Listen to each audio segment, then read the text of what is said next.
Hey, I'm here. If you can tell, no Neil yet. When he gets here, I will let you know. But until then, ask your questions. I will get them answered, and we'll just keep adjusting as the time goes on. You are here for Roster of the People, Week 6. Congrats, you've made it. Another messy week, just kind of how it's going to be, unfortunately. So as things get adjusted, we'll work with it and keep rolling with the punches. All right. Thankfully, no questions yet, but we have a handful of news that we're going to start off everybody with. Gotta love that. Nothing too spicy, but the Saquon Barkley not practicing, not ideal. Gonna play. I'm not worried about it.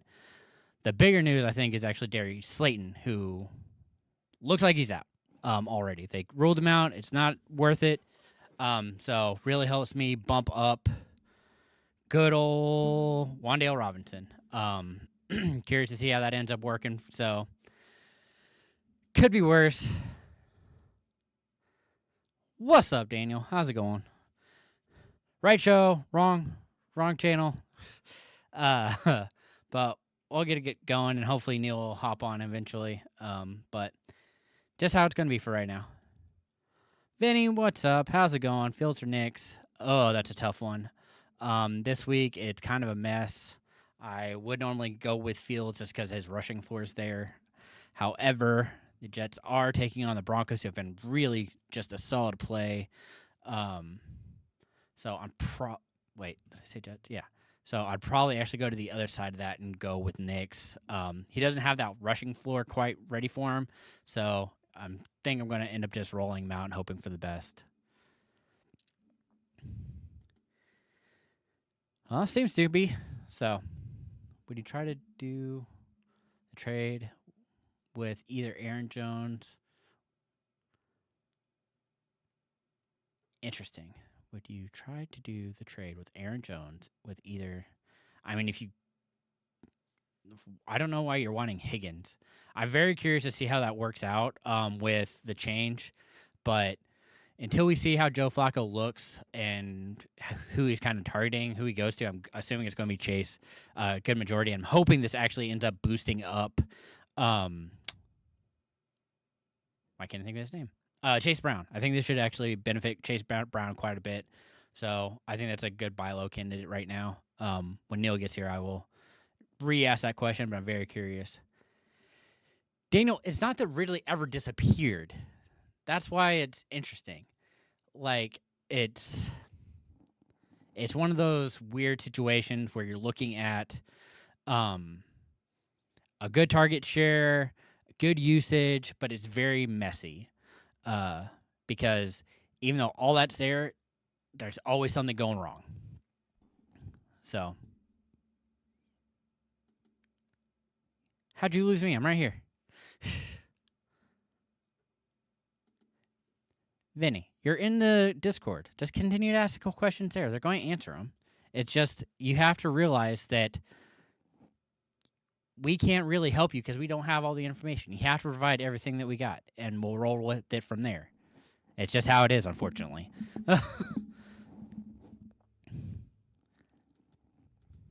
So, all right, got all that stuff. Oh, Neil's got back to me. It looks like he's going to be on in a minute.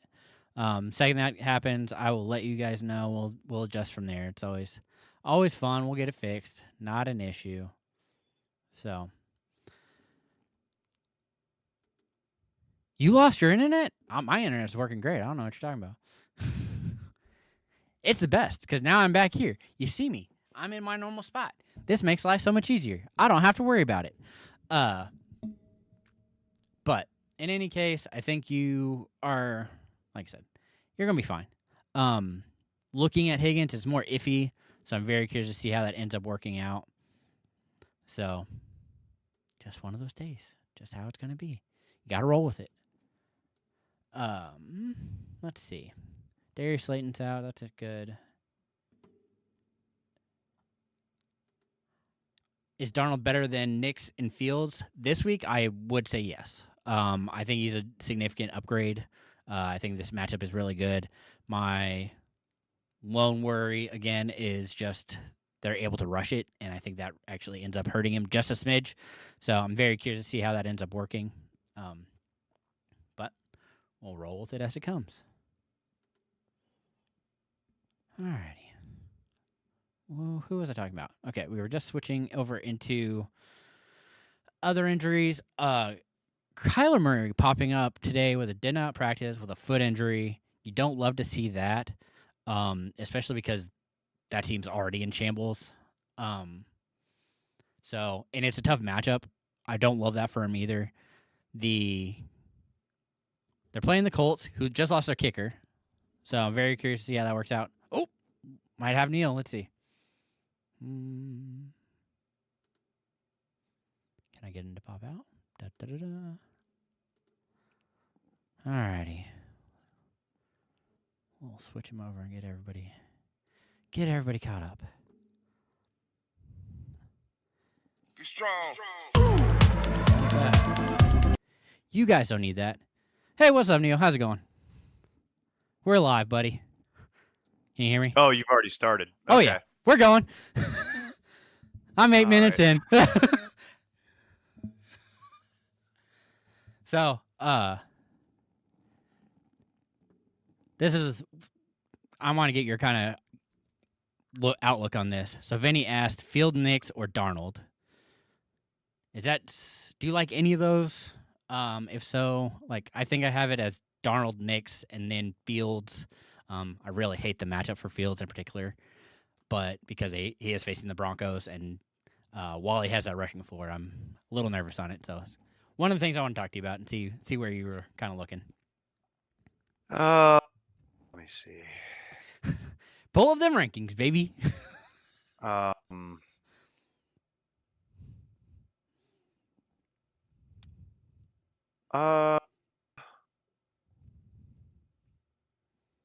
probably play Bo Nix. Oh, yeah. Okay. That would be my first choice. What were my three options? It was Nix, Darnold, and what was the other one? Fields. So the other side of the ball. I'd probably play Bo Nix. Okay. Yeah. I figured it was probably close. I just am really high on Darnold this week. I think it's a really good matchup for him. So I wouldn't be opposed to playing Darnold necessarily. They seem to be working the kinks out. Let's see. And do you have any? So, Vinny's been asking in the Discord all day about it. Do you have any interest in trading for Higgins with the Flacco news?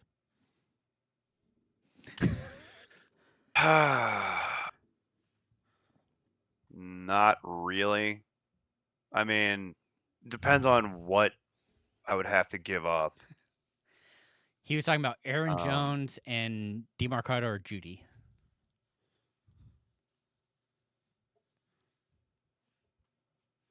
I would do.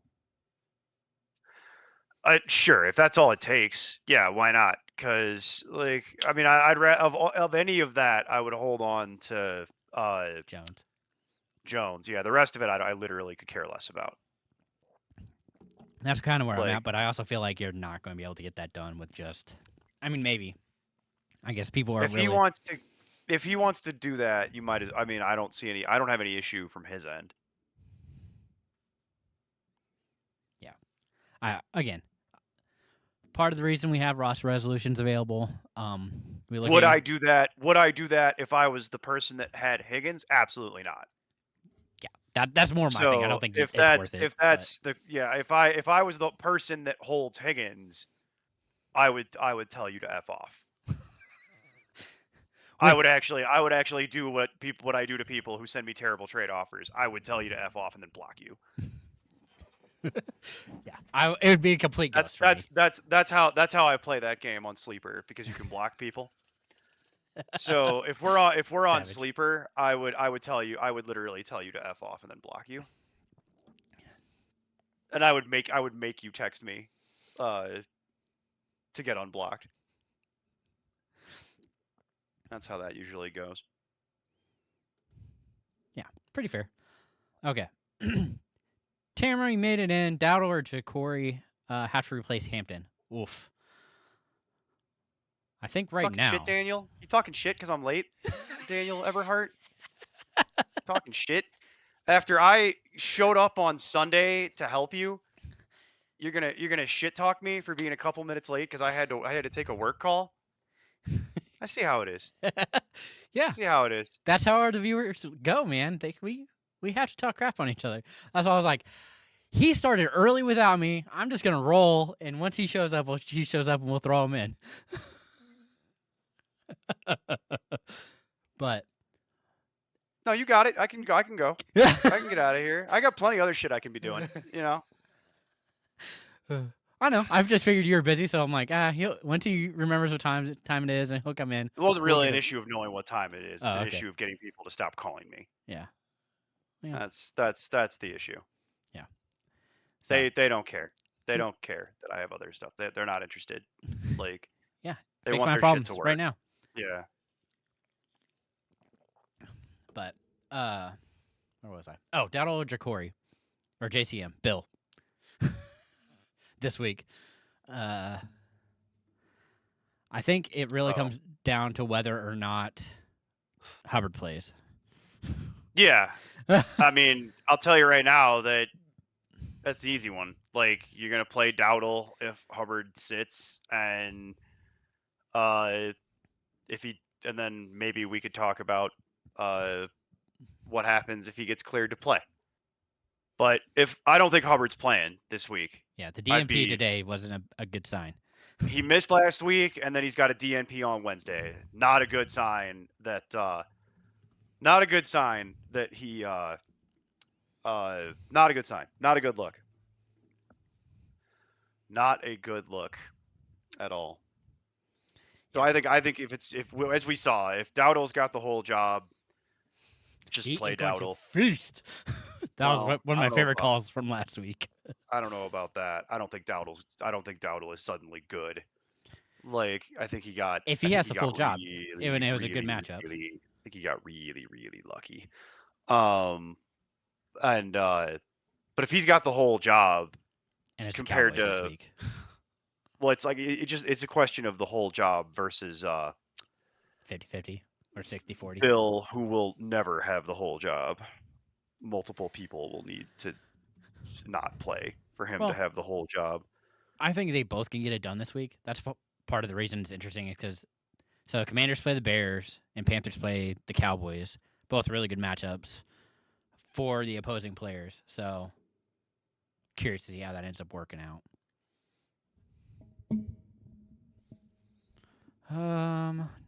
Daniel asked PPR Pollard or C Brown.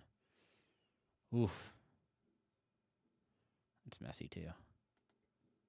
Nah, it's either just gonna play Pollard. Got to see what Flacco can do first. Yeah. Yeah. Yep. Flacco has been objectively terrible, which is why they were willing to trade him and why they benched him. Like, it's not like the Browns did the Bengals a huge favor, okay? Like, Flacco has been butt all year. For example, in a league that Jason and I play in together, that doles out negative points for quarterbacks for incompletions and sacks, and it's -4 for interceptions, Joe Flacco's season-long total is -11 points. So Flacco has been objectively bad, guys. There's a reason that he was available, and there's a reason that all they had to do was give that, what was it, a 6th-round pick or something? Yeah. Like, and he's old, and so we're going to go from the only thing that you could hang your hat on with Flacco is this. Flacco was playing behind the 30th rated offensive line, and now he's going to go play behind the 29th offensive line. Yeah. Awesome. So not a super upgrade here. Now, I'm going to play Pollard this week, but I will say this for all the Brown people out there, because I will say this. There is one good thing about this specifically for Brown. Flacco was averaging 8.5 targets to the running back position per game. So, yes, some of that is propped up by the week 1 throw it to Dylan Sampson over and over again game. But that's a lot different than the Jake Browning stat lines. So if we know anything, it's that Flacco is going to throw dump offs to the running backs. That's not new. He's done that. He's done that throughout his entire career. So this might be the thing that fixes Brown, but I ain't betting my week on it. I'm just going to play Pollard, and then we retarget afterwards. Yeah, that's fair. I mean, that's why. Again, I brought it up at the beginning because it is something that I think ends up benefiting Brown, just because you brought it up. The averaging 8 targets to the running back is a big boost if that ends up happening.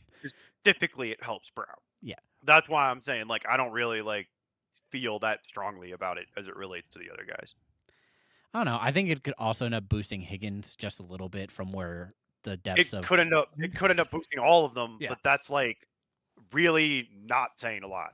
What does boosting mean to you? Volume. They get okay, but that's not. They were already getting volume.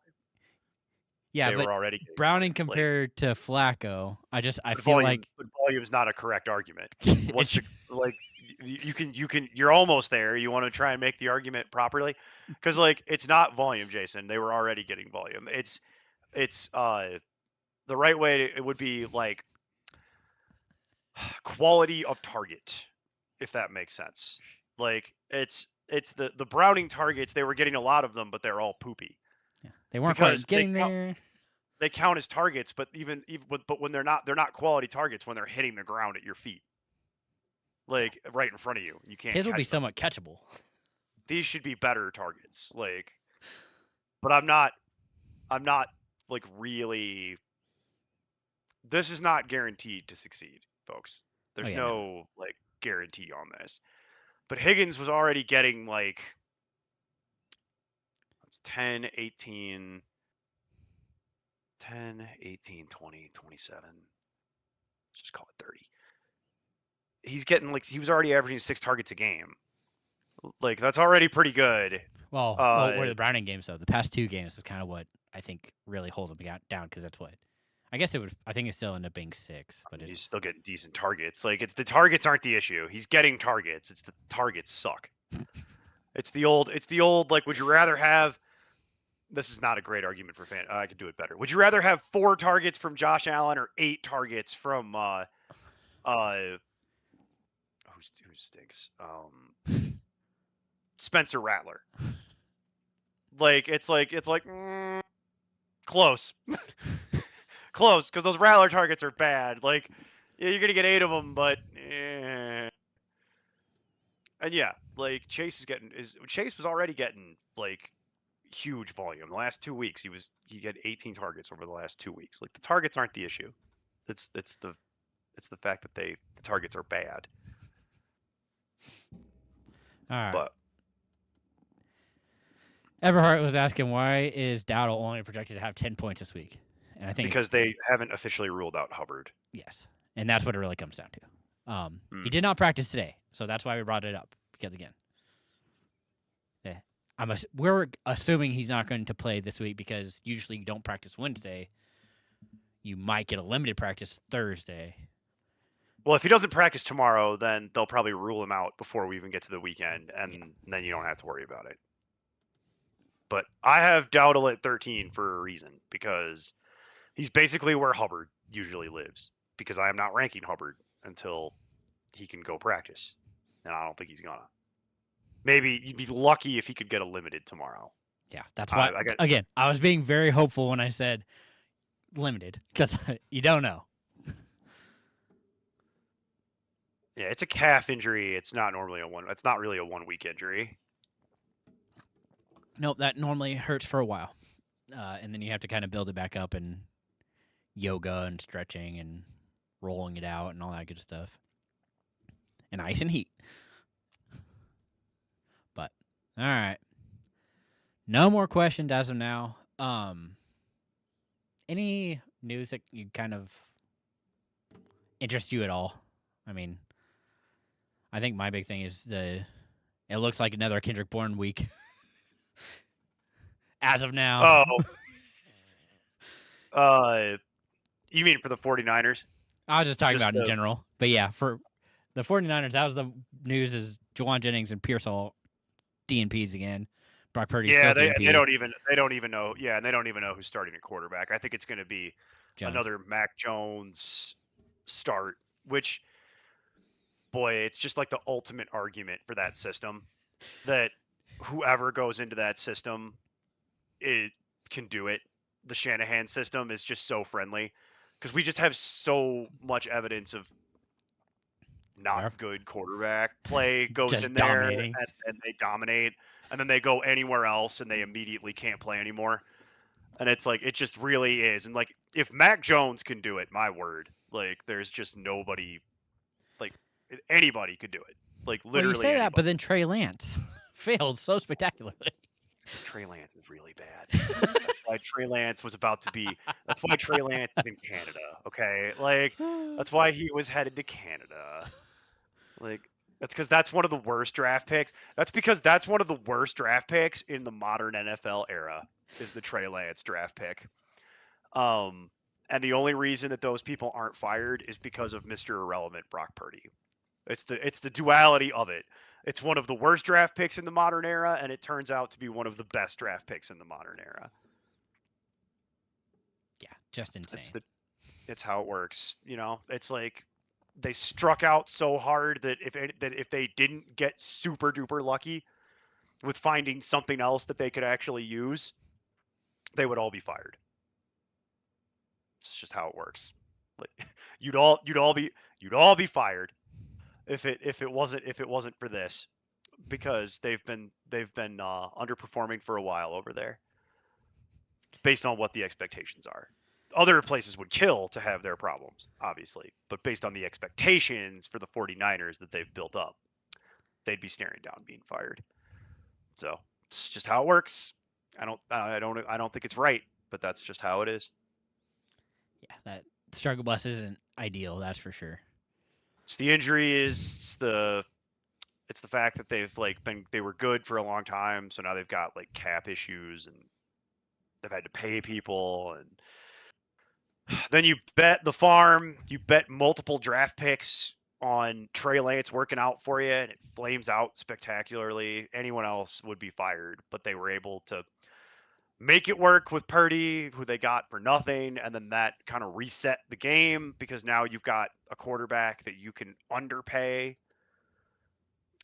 Because he was on his rookie deal, and then because he was a 7th round pick, he gets to make less than other comparable vehicles. But it's a ticking time bomb over there.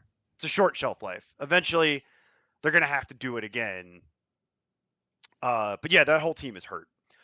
But yeah, it really is an argument for that system being super friendly because they can make Mac Jones and these other guys work. The good news is it looks like you're gonna get Kittle back, not this week, but probably the week after. It's starting to look like he should be back around week 7. Yeah, that's what they're saying at least. So that's good. Step in the right direction. Let's see. What's the other? The biggest. Oh, whoop. Just kidding. Vinny got me. Is Higgins even worth considering given my wider deep for depth is low?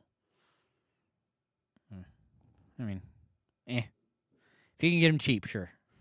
It's not really doing much for me, Brad. You can keep asking the question if you want, but it's not really doing much for me. Like, if you want to target something that I brought it up on last week's show, if you're looking for something to target for wide receiver help, we did go through a handful of people. But I like Addison. That's what I want. I want Addison. He's on bye. I was saying you got to do it before the game last week, and then you still got a shot at this. You got real lucky. He missed the whole first quarter due to a coach's decision. It pissed off everybody in the universe. Still came out awesome. He caught a touchdown with like seconds to go. Even with that, I would still rather have Addison because I think that the ceiling is so much higher than what you're going to get because he's like, we've seen this. He's really good. And the person that has Addison might be really freaked out about what they're dealing with right now. And I'm telling you, I would be fine with trying to get Addison on my team. Like that's who I want. It's my guy. Like he's warts and all. He's going to have to play. It's what it is. So I'm big into Addison. I would be down for that. I know some people won't like this, but like Shakir is interesting because you can get him cheap. But I'm not screwing around right now with like the Higgins thing so much, but Yeah. like Addison is like my number one. That's like my number one buy low wide receiver. If I can get it, that's what I want. I'm willing to deal with the funky uncertainty because the ceiling is just so incredibly high. He didn't even play like he literally didn't even play He the play first. half. He didn't play a half, and then Put up 16. and then and then he still gets 16. Like it just that's the way that team is. So that's what I would do. Yeah, it's going to be interesting. The other one you can try and do, because it's going to be a lot harder because you have to get it done this week, is try and get Rice. I would also be looking to pick up Coker. Coker's interesting. Because he had a full practice today, so that's good news. And they need somebody else in Carolina besides Tet to hopefully open up Tet. Coker will be basically free. Yeah, you can probably like just pick him up. I would guess it in most waiver wires Yeah. is probably there. Coker will be basically free, and I've been holding on to Coker in my IR slot in a couple leagues to see what Woody is. He looked really good. He looked really good last year. Yeah, really good for a very short time. Yeah, he looked really good last year, and then I was hoping for big things. But yeah, I given your situation, Vinny, I'm not really going to spend a huge amount of time. Like, if you want to trade Jones, it's fine. I think it's like a lateral move. Honestly, it's really not that big of a deal. If someone was willing to cut bait on it and do it for Judy, I'd probably do that. But that's because I just don't like Judy, and I don't want to deal with it. So I would trade Judy for Higgins straight up, and do that if someone was willing to do it. I got no problem with that. I think that helps you, but not like tremendously. You could trade Aaron Jones if you absolutely need a wide receiver. Again, I don't know that it really helps you tremendously. It's like it's better. But if you really want to like fix it and like be done, like just be done with this conversation, I would go try and get Addison. That's who I want. Like I want an Addison, or I want a BTJ. I mean, that's never going to happen for what he's got to offer. Like that's never. If he got that deal done, then invite me to play in your league, please. Because you people don't know how to evaluate. Because people in that league don't know how to evaluate shit.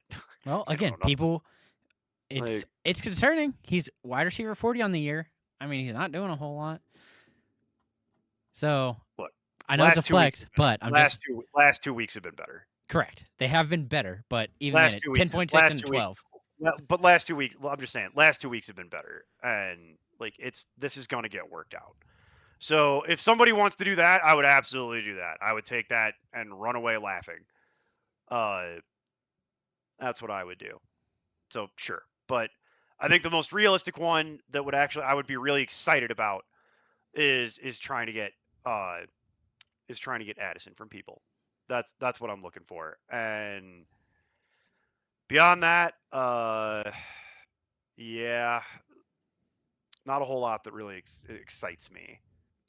Let's see. All right. Well, we'll get off of that. Unless you have one other person you're trying to throw out. No, I'm looking at what Tamara wants. Tamara, This is a good one too. So because don't- it doesn't try look not- like Powers is going to play. Tamara, I try not to think about Michael. I try not to think about Myers or Mayer. I try not to. I was think about to say, Mayer. I got Halloween It's on like, the brain. yeah, we're at the month. You have to go with him. I try not to think about Mayer at all. If you really want to know, I would try to pick up Tonjes. We recommended it previously, and it has continued to pan out. It looks like they're starting to trust him, and there's also the idea of they got nobody else. Yeah, CMC, So- Bourne, and Tonjes. Yeah, I like Tonjes this week. It's a really nice matchup against Tampa Bay. I'm fine going with Mayer if that's your best option, but I probably am guessing that there's better options out there. Theo Johnson's probably available. Love that. Tonjes is probably that. available. AJ Barner is probably available. That's more iffy. But again, Whatever. I'd still prefer it over Mayer. The issue, Tamara, is that the Raiders suck. And Geno Smith is bad. And their O-line is terrible. And Garbage. it's cratering the entire team. Like it's cratering Jacoby Myers, and even the terrible Patriots couldn't crater Jacoby Myers. So it's cratering everything. It's like a black hole. Get It definitely You makes get it it? tough. Do you get it? Even Genty is struggling. It's all bad. Genty's whole like team. the slightly bright spot on the team. The only thing that I would even remotely trust at this point. Myers, you might have to play just for lack of other options, right? But All you right. know, AW is bringing up that he needs a Bowers replacement. Tonjes Taylor or Ertz. I think I'm going to go Taylor. That volume the past few weeks have been really good. This is a tough matchup. I'm guessing that he's going to see Benito, maybe. you're going with this is Daniel's question. No, AW. Much later. Oh, Daniel there has it a bunch is. of questions, Okay. so I was going to try Okay. and spread it around. Which one are we doing? Say it again. He needs a Bowers replacement. Tonjes Taylor or Ertz. Oh, there's no comma here. I got it. Yeah. I got it. Tonjes. So, two different That answers. Ertz I'm fine with zero- Tonjes. That Ertz 0 upset me. I'm going with Ertz Taylor because 0. that volume the past 3 weeks has been pretty solid, and he's been running a ton of routes. Tonjes had 11 targets last week, baby. And Tampa's defense is butt. That's been a problem for years. They've been That's not even they've been a really new good against problem. the run as long as you don't throw to the running back. Yeah. But Tonjes had 11 targets last week. If you want to play Theo Johnson, I'm okay with that. I just don't like playing Thursday night players. I downgrade them. All right, we'll get Daniel in. PPR pick 1, JCM, Ridley, Henderson, Brown, Tracy, Wolf. It's going to be JCM for me. JCM, yeah. Really good Second choice matchup. Second choice would be Brown. But play JCM. It's my first choice. Yeah, I did that. Do the Cardinals feel sorry for DeMarcado and give him all the carries? No. He might actually get in trouble for that one. He might sit the first half and let them get behind, and then they have to use him the entire. It might be an Addison situation. I mean, they fined the man $100,000 for something that when I was a kid they would have lauded you as the world's greatest motivator of men. That's how times have changed. If he would have done the exact same thing that he did when I was a kid watching NFL games, not even a kid, up until probably up until about the time I was in high school. I'd even say 10 years ago. Yeah, he would have been lauded as like a leader of men in the vein of Tom Landry, and now he gets fined $100,000. Do I think he was wrong? Yes, I think he was out of line. But I could understand being frustrated because you lost the game because of it. That whole game was one of the saddest events. That game was just pure so sad. dumpster fire. Game was sad from the minute it started till the minute it ended. I want to talk to Polo. Put Polo Yep, up. that's what I figured. We have What's to up, get Polo. Polo? Evening. Got off for DK Metcalf for Breece Hall. My Nope. wide receivers are Moore, Golden, Dobbs, Bateman, and Hollywood Brown. Don't care. I could do better than that. Correct. We could do better. You got good running backs. You got Gibbs, Williams, and Cook. Yeah, and you're set at Hall. running back. I agree that you should trade one of these to get a wide receiver, but we could do better than DK Metcalf, my man. We could do better than that. Yeah. Breece Hall is like, what is he like? He's the RB12 this week. He's like the RB12 for me rest of season. He's like an RB1. You have several RB1s on this team, actually. You have 4 of them. So I agree that you should trade people at this point. You should definitely trade for a wide receiver, but we could do better than that. How about Jamar Chase? How about Devontae Adams? I would love to get Egbuka. I don't know that anyone would do that. Odunze? I would do Odunze. That's kind of where That's- I'm looking. Is like I would do Odunze at this point. I Odunze has had 4 double-digit games, and then his upcoming schedule is Washington, New Orleans, Baltimore, Cincinnati, don't and tell the people. Giants. Don't tell And people. well, we're here to tell people. That's what we're paid to do. So, I'm but so yeah, excited for that. there's only 3 people here. Like, it's fine. Oh, okay. Like, Nobody's there's 4 actually people listening. here. It's Sorry, fine. 4. There's 4 people here now. So, like, the 4 people that are here can benefit from this information. But yeah, Odunze has had 4 double-digit games to open the year, and then a bye. And his upcoming schedule is Washington, New Orleans, Baltimore, Cincinnati, the Giants, and then Minnesota, which he already put up a double-digit point total against in Week 1. So it's 1, 2, 3, 4, 6 plus matchups in a row. Yeah, I think Pretty good. the lowest Pretty I would be good. willing to go here is Garrett- probably Pittman. Garrett Wilson. No. Oh, you're going to go down a little lower? Okay. Yeah, I'm like the lowest I can go is Pittman. Hall for Pittman. Yeah, I might do Pittman. Pittman would be acceptable. Like that's. I don't but know that's that the end. I don't know. I don't think I want. Because I don't want Allen. Well, I might take Tet McMillan. Did you take Tet McMillan? I might take Tet McMillan. That's kind of like not great. It's not. I would not have my to have favorite. something else. What about Waddle? That's interesting, just because should be the one moving forward. But how long that is going to be is very Before questionable. He inevitably explodes. Like Yeah. It's the same reason I don't want Keenan Allen, who's right there. Yeah, but I don't want that for other reasons because No O-line. QJ's doing stuff and Lad McConkey's Has not doing doing stuff. stuff. And well, he did some stuff last week, so Yeah, he did something. I'm not really interested in getting involved in the Chargers thing, but probably for different reasons than you.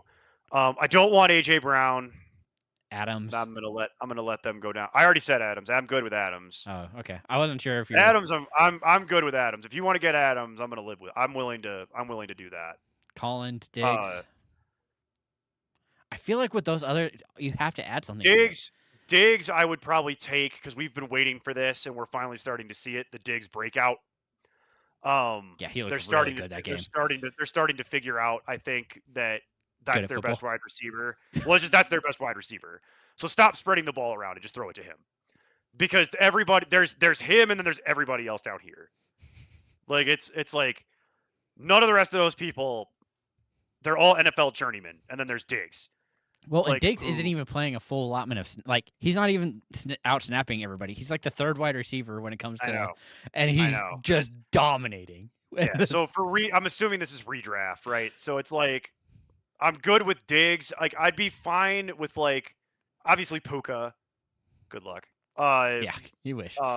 St. Brown again. Good luck. JSN. Good luck. I would be very interested in Drake London, especially now that he's already had his bye. Yeah. I would give somebody some real stuff for Emeka Egbuka. But I doubt anyone's going to do that because that's like finding a $20 bill on the ground. Rome Odunze was also going to be very much acceptable, but expensive. Who's on bye, Jason, this week? Offhand, do you know? I don't remember. Yeah, I have it at the top. Let me pull this up. Houston and Vikings. I don't want Nico. Yeah, it's Nico, Jefferson, and Addison. Nico, Jefferson, and Addison all would technically be acceptable. All would technically be acceptable, depending on which running back that we have to give up here. But if it's Addison, you got to give me something else. Jefferson might get done because there's some frustration there. Well, but my worry with that is JJ's probably gonna be back after the bye, and that makes me super nervous. But like, would you do it for Lamb? Probably. I don't know if that's realistic. I don't know if it's realistic, but I would do it for Lamb. Yeah, that's because again, injury. Not Pickens. Yeah, crazy Pickens no. people. Not that, but that's more for the audience. Polo's too smart for that. But I would be down for like anybody in the top 10. I would be down potentially for Debo, but not for Hall. We would have to go look further down at a different running back than that. But like Debo would be someone I would be accepting of. Chase would be interesting, but you're going to have to be prepared for some ugliness on that. So I don't know if it would be my first choice. I think my first choice. How do you feel about like Garrett Wilson? God, it's so ugly. Like, He has a don't watch really the tough game. schedule. So That's ugly. the thing that comes up next is that he's getting to the point that the schedule gets rough, which is why I'm also Hard, wanting to get rid yeah. of Hall. Like, Yeah, but it- Hall's gonna just keep catching dump offs until he's not able to physically anymore. I think that but any of that would be acceptable to me. But like you're getting offered like wide receiver, low end wide receiver 2 DK Metcalf. No. We could do better than that. We could definitely do better because I got DK Metcalf is like my wide receiver 24 for the rest of the season. He's like a low, like he's in the Brian Thomas conversation where it's like the position's kind of ugly this year, and like he does contribute, and he's out there, and it's fine, but like that's all it is fine. It's not like it's a game changer for me. I would be much more in the Michael Pittman would be good. I'd be willing to look at Waddle. I'd be willing to look at Debo. I'd be willing to look at Chase. I'd really get excited about things like Adams, Odunze, Egbuka, London, JSN, St. Brown, Nakua, and possibly Justin Jefferson on that list. Be less excited about Collins, but I'd talk to you. I'd be less excited about Addison, but I'd talk to you. I don't want any of the Chargers. We already covered that. I'd be interested in Diggs, but you'd probably have to give me something to go with it, and I don't know that anybody would. The weird outliers are things like Cortland Sutton, AJ Brown, and Marvin Harrison. Those are the weird outliers, and I don't think Olave is enough either, by the way.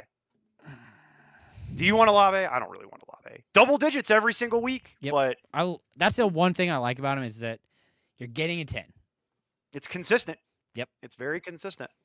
There's no ceiling. I think I'd rather have ceiling given his other wide receivers. Now, if I could trade DJ Moore and a running back to get a Dunze,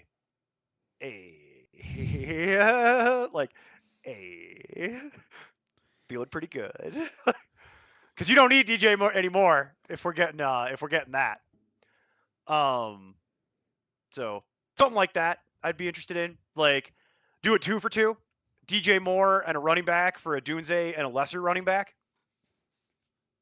I bet you that deal exists somewhere. 2 for 2 swap. Classic structure. They take a downgrade at wide receiver to upgrade at running back, and you do the reverse. You get to upgrade at wide receiver and take a downgrade at running back because you don't need 4. You really only need 3. Stick with the Bears. You just get the better end of it, and you get to get DJ Moore off your team. Oh, Win-win. it'd be great. Life is sweet. I'd be looking at something like that, Polo. Like, hey, I'll give you DJ Moore, and I'll upgrade one of your running backs, and I'll take a worse running back, but you're going to give me Odunze. And see how that conversation progresses, and then we go from there. But I would not take the deal you were offered. I think you're getting robbed. Want to do A&W? Yeah. Mac Jones Makes or me wanna- Rattler this week. You make me want a burger, bro. Yeah. I'm from the part of the world where there used to be A&Ws. I got one. Those high school. Well, that's true. You live in Kansas, so there probably is A&W there. They do not have that in Denver. They had it in Ohio. It was pretty good. They did not really have them in Chicago, but they did have them in Illinois. Let's see. Mac Jones, not close. I concur. It's going to be Mac Jones, and it's not. You would need to pay me to play Rattler. Too risky. All right. And then what's the next one? BPR, Debo, or Adams, assuming you start Jamar Chase. Ooh. That's a good question. Rams are playing the Ravens. Oh, that is Ooh, interesting. golly. Oh, wait. Oh, hang on. Different Chase. Sorry. Had to do a mental adjustment there. Chase. I have it Adams, Chase, Debo, but that's like splitting hairs because I have Adams at 7, and I have Debo at 11, and I have Adams at 7, I have Chase at 8, and I have Debo at 11. So you are literally picking between good choices here. Yep. Ooh, Glitchy coming in How- hot. Hang on. How is this possible, Daniel? That we're not starting all three of these people? What is the rest of the starters, sir? Yeah. Where's your flex? I find it very hard to believe that we're not playing all three of these. How is that possible? You let me know. All right, what does Glitchy want? His Yo, my team is dream is trash. Yeah. Bowers We playing. went through that. We went through that Yeah. on Sunday. We touched on that. No. Bowers is probably. I do not believe Bowers is playing this week. Yeah. Don't think it's happening. But No, don't think it's happening. setting his lineup. Do you want Baker or Fields? Baker. Baker. RB2, Bijan, Scadaboo. It's Bijan. It's Bijan and White specifically. Okay. I was like, I don't know if he's Picking- wanting us to pick two or No, if he it's just needs to pick two. RB2. He's not. We told him last week to stop doing this, and you can just take Bijan. Yeah, Bijan's off it. automatically going. We will always tell you to play Bijan. So it's Bijan and Rashad White because Bucky Irving's not playing. So those are the two. That's easy. It's Then really two easy. wide receivers. Flowers, Wandale, Allen. Oh, I don't remember who the boy, Ravens are playing, that's but I feel. play. Oh yeah, no. We're not playing. Is that you're Robinson and Allen? We're not playing that game. Nope. Mm-mm. Who's Zay Flowers playing against? The Rams. Not playing it. Not gonna. Nope. Dale doesn't have a good matchup either. None of that's good. The answer. Going is with volume, three. baby. Yeah, you're gonna have to play Keenan Allen. You don't really have another choice because he's playing against Miami, so that's easy. Pick up Coker. No, I'm not doing that. But Hmm? yeah, I'll probably play Wandale, but I don't feel good about it this week. But the other issue with Flowers is that he's questionable He's always questionable. like that. I think that's what I'll probably play Wandale, even though I don't like it. Yep. And then Bowers or Waller? yeah, It's gonna be that Waller. choice. Waller, that's easy. You don't have another option. And then two flexes. And then of the two, well, guess what? You're probably gonna play Zay Flowers anyway. Yeah, and Scadaboo. And you really want to play Scadaboo? I guess you could play Scadaboo. I'm more worried because again, while DeMarco messed it up, Cardinals are playing Colts. No, play Scadaboo. I have I'm looking for my Carter ranking. There he is. I have Carter at 25. I have Scadaboo at 18. The only small wart on Scadaboo, just so you know, Tracy. is that Tyrone Tracy is playing again. Yeah. He's back. So could be an issue there. But still makes you think you gotta play him. Hammer up. I don't know what Stockholm syndrome you have around Gino. I don't know what that is. Like that is the classic Stockholm syndrome right there. That's what that is. That's the textbook definition of it. Nothing but pain. That's just that's like an abusive relationship. Like you're hurting me, I can change you. You're hurting me, I can change you. Like that's the definition of what that is. That's like, man, I'm gonna need therapy. I'm gonna need some real good old fashioned therapy on that one. Gonna need some marriage counseling. So many better options.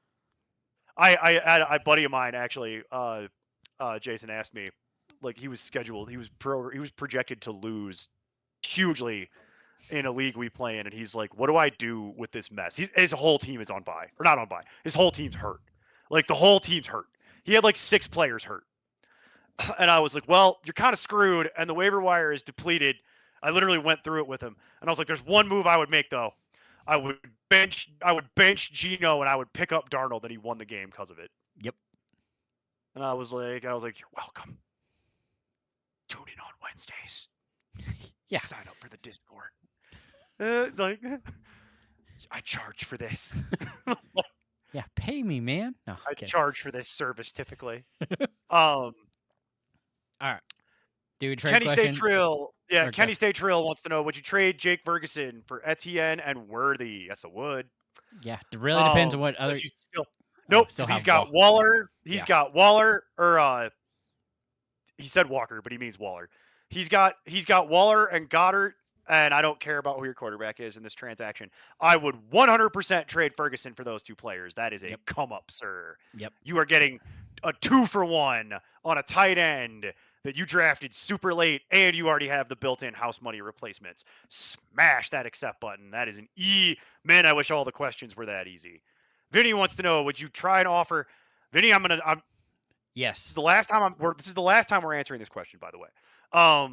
Would you try and offer Aaron Jones and DeMarcado or Judy for Addison or Shakir? Yes, Yes. I would. I would definitely offer.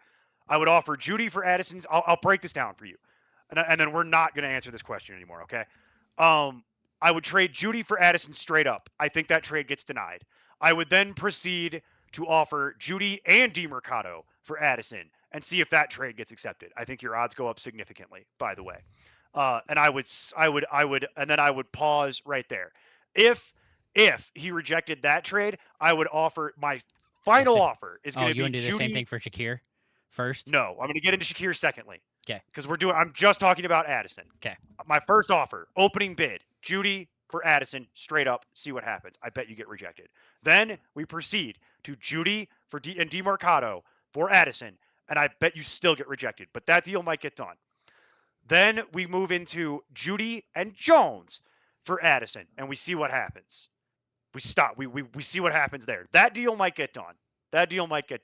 Now we talk about Shakir. I would offer. I assume this isn't the same person, by the way. It gets a little awkward if this is the same person. But then it's like I would offer Judy for Shakir straight up, and then I bet you get rejected. And then I would offer DeMarcado and Judy for Shakir, and then I'm done. Yeah. And that might get done, and then I'm done.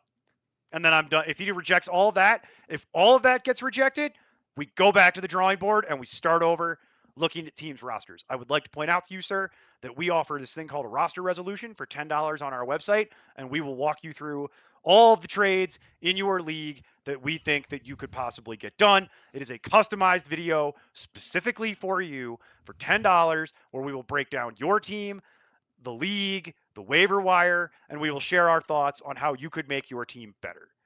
Because I noticed that you seem to be struggling with this in our trade channel.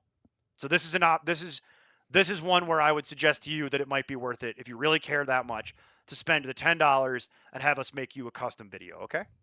Does that break it down? And I'm not trying to be rude. I'm just suggesting that this has been well covered you'll know as you get to know me. You'll know when I'm trying to be rude. It's not a mystery. I'm salutatorian at it. I'm quite good at it. But in this case, I'm not trying to be rude. It's just I've noticed that this is an ongoing conversation that has been going on like all day in the trade channel, and then now it's happening here. And so if we're that deep in the weeds, it might be worth it to spend the $10, and that way we can look at everything. We will look at everything related to your league, and then we will give you a list basically of these are the trades we think you should pursue. These are the deals we think you can get done. These are the waiver moves we think you should do. This is who you should be targeting. This is who you should be fading, and go through all of that for you in a custom video that is just for you. And it's $10 per team, by the way. So I hope that was helpful. And bookmark it on YouTube. You can run that back a couple times if you need to. But let's move on because we've got other people that are waiting. All right. We've got to move on to some other Chad questions here. Hassan Haskins or Chad's here. What's Henderson? Chad? That is the question, huh? I know where I'm going, but I'm very curious to hear about where you want to go. The suicide booth from Futurama. Henderson, which we'll get into here when the questions stop. I have a whole Henderson thing today. Okay. I have two topics that I came prepared with. Lovely. I love when you just pop that Henderson. stuff on me. It just gets me all wild up and warm and fuzzy. Well, it's not something you have. It's not something you have to prep for. So like it's not really something I'm asking you to prep for. I So know. That's why I but like it. It's fun. I don't have to prep for it. I would play Henderson is what I would do. I am going to go Haskins, and that shouldn't surprise you. No, it doesn't. 'Kay. I just think Haskins is genuinely not good at football. So I understand that, but it's a lot of also the tape on Dolphins. that would be the one time. Yes. That would be the one argument. I'm is like, that it's as Dolphins. bad as I'm guessing that, and he's bad better as I than think he Vidal. is, bad as I think he is, that is a pretty good argument. I'd still prefer Henderson. We'll circle back to the Henderson conversation here in a minute. All right. Brent Johnson, Metcalf, Scadaboo, K. Walker, or Warren. That's the other news. Warren's back. Will be playing full practice today. Yeah, I know. I'm just making sure people know this is news. It's what happened this week. They're coming off of a bye. People may have forgotten. But it's PPR. So DK, Scadaboo, Walker, or Warren. I think it's going to be DK. I don't really like any of the other options. It's the Browns, which I don't love. I got DK at 46 in my flex rankings. That's going to be pretty hard to beat because he is a wide receiver too. I don't want to play Scadaboo. I don't. No. I'm going to play DK. If you're afraid of that, the second choice is Scadaboo for me. Oh, so over Walker? Yeah. Okay. I just really like the matchup for Walker against the Jaguars. It's close. It's all of this is close. It's all of these are close options. I got Metcalf slightly ahead of the other three, but the other three are all right next to each other. I think it shows that I'm a little more nervous about Tracy's return and Scadaboo fumbling in the last game. That's what I mean. That's what I'm saying.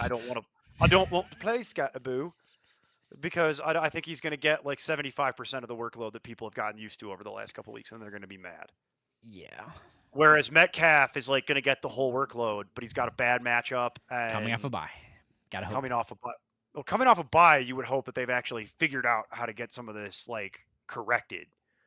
But there's very precious little evidence of that. Yeah. So. Where was Daniel comment just wasn't sure you picked Jamar Chase because he didn't seem to like Flacco. Whoa, we didn't. Flacco has is nothing an to improvement. do. That has nothing to do with like Flacco is an improvement over Browning. It's not by much, but it is better. So he's picking one for a flex. Diggs, Worthy, Swift. What the heck? We stop flexing, dude. Is this the same team with Debo and? I'm assuming that it might be a different team. Diggs, Worthy, Swift, or Stevenson as for the flex. I'm going to assume PPR. Mm-hmm. This week I think it's going to be. Wait. Hold on. Whoa. Isn't this what he was just talking about? Where he's talking about benching one of the people that we were like, wait, what the hell is your team? Yes, I think so because it was Debo, Adams, and Jamar Chase. Debo, Adams, and Chase, but he also has Diggs, Worthy. Okay, yes. So that's that team. All right. So you're playing all the three people from the first part of the question. I'm playing all the three and Diggs. Yes. That's what I'm doing. It's close with Worthy. That's the only. It is close with Worthy, but I would rather play Diggs than Worthy. Yeah. Because I have Diggs by 2 spots if it matters to you. I'm fine with either Diggs or Worthy, but you're playing all the 3 people from before, and then I'm probably going to play Diggs at that point. If you want to play Worthy, I would not really bat an eye at it. I just prefer the Diggs matchup against the terrible, terrible, terrible Saints defense. All right. Gonna bring this up because M. Gonzalez asked, Tracy was dropped in our league. Worth a pickup? Depends on who you have to drop, but probably. Yes. Oh, God, Steve's in here. Hey, guys, big fan. Trying to build my longest yard starting roster. Who's your QB? Burt Reynolds, Adam Sandler, or Mark Sanchez. All you have been Oh, listed. well, we'll just do the Mark Sanchez topic that I came prepared with today. It's going to be Mark Sanchez. Oh no. It's going to be Mark Sanchez. Nobody, I got to tell you, it was way more fun when I was working on this, when he wasn't being charged with a felony. Like, Yeah. when it was just misdemeanors, I had this whole really inappropriate thing worked up because it was just misdemeanors and I thought it would be funny. And then they were like, well, no, now he's getting charged with like felony battery.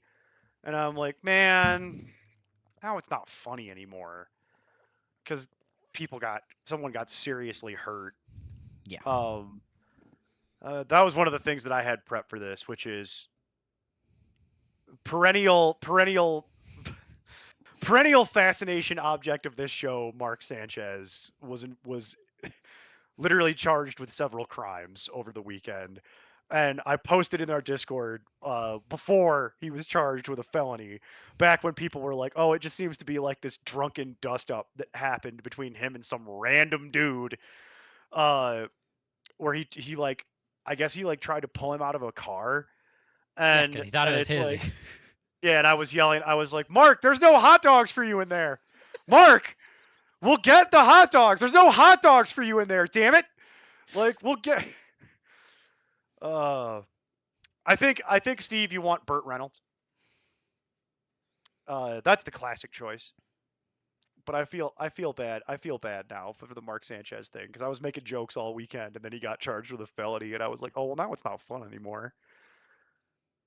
But yeah, I was literally like, I was just sitting there and I'm like, there's no hot dogs, Mark. Not in the car. We'll get you hot dogs. It's fine. Like, it's Just go to the cart around the corner. just go to the guide. Like, we'll get you hot dogs, man. But yeah, apparently Mark Sanchez got drunk and beat up a guy. Exactly. Sandler's numbers were artificially They were inflated by Nelly. So, and Sandler also had several real football players, including Marvin Harrison, the real Marvin Harrison. You got that you got to factor that in too. Yeah, you got to go with Burt Reynolds, and I feel bad.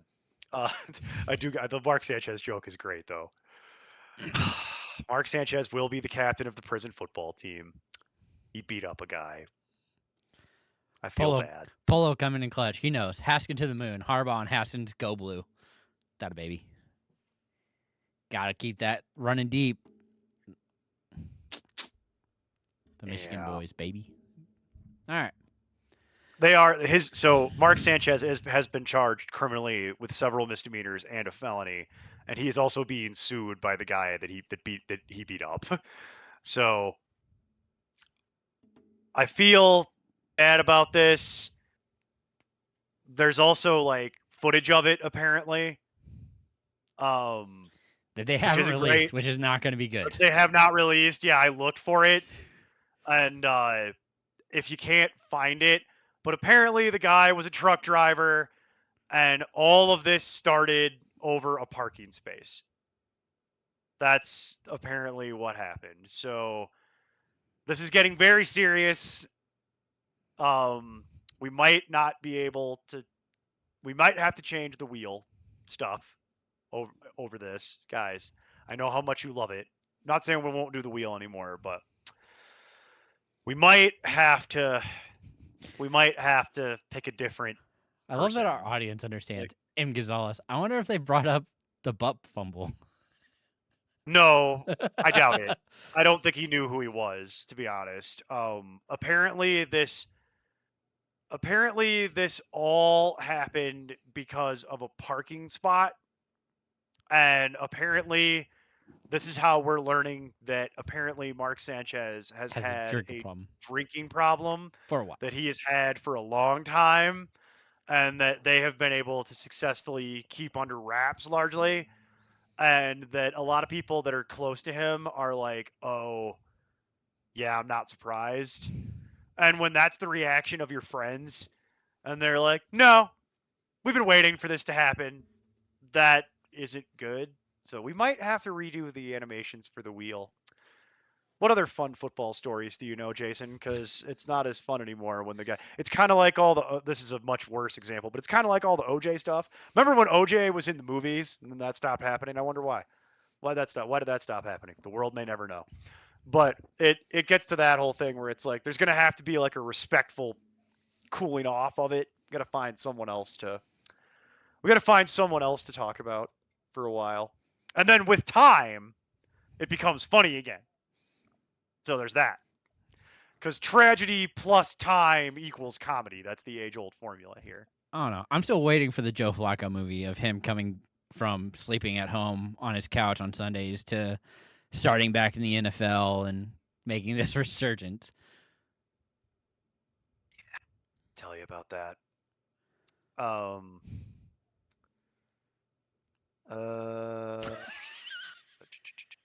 All right. Where did we Steve, leave off? I don't know. You After all this, the Sanchez sponsorship might be a possibility. It's becoming Yeah. more real. Oh yeah, he might need the money, man. He might need the money. I mean that's real. Like he might need the money. We could pay him in booze. Legal fees is a bitch, man. No, we can't pay him in booze because of the ankle monitor. Oh yeah, dang it. The ankle monitor is not going to work with that. But I'm saying legal fees is a bitch. Like that's expensive. That's expensive.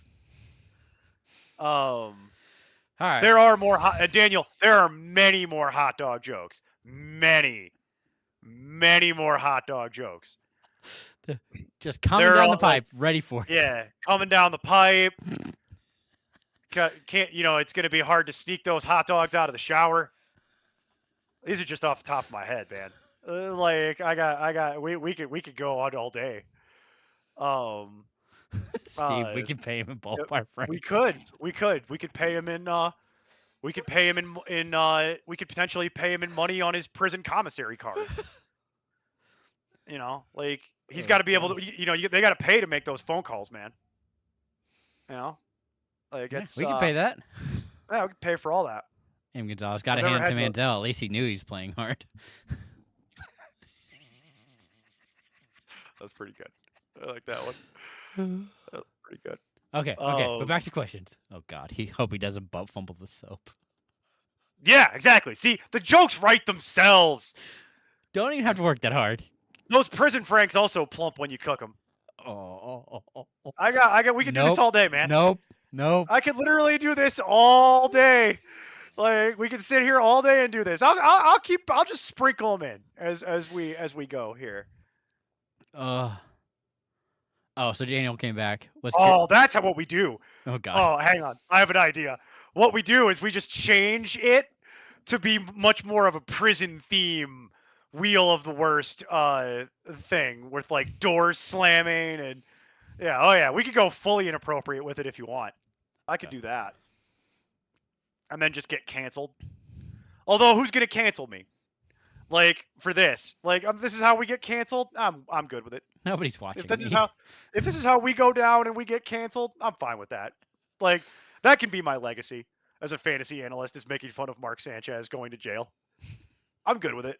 That'll be what people will remember, not the years of advice and actually trying to help people. It's the it's the time where we went too far making fun of Mark Sanchez and prison hot dog jokes. Okay, but seriously, back to Daniel.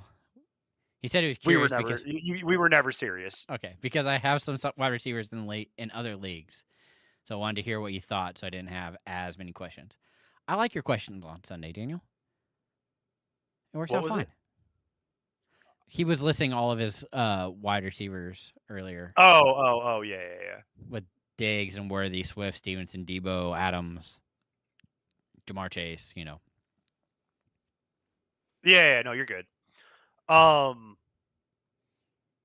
Gonzalez has a thing here, by the way. I have Justin Jefferson on bye. I have to start Aya Manor. Other appealing wide receivers on waivers are Mooney, Coker, Pierce, Thornton, and Horton. Nope. I would drop Aya Manor to get one of these guys. Yeah or nay? Yes. I would like Mooney or Coker. I like Coker.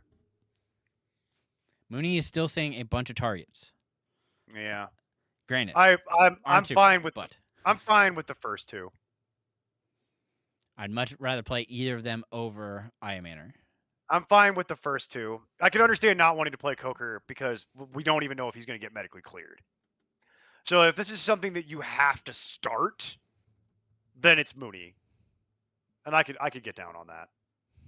I don't feel that strongly about it, but um, I would prefer it. What do I Ooh, have? Where do I have? Tamara Here coming I in have. clutch though. Yeah, she has a question that I was waiting to answer. We got distracted because of Yeah, Steve. yeah. And Steve can also help with this. Steve, we're gonna need your input on this one as well.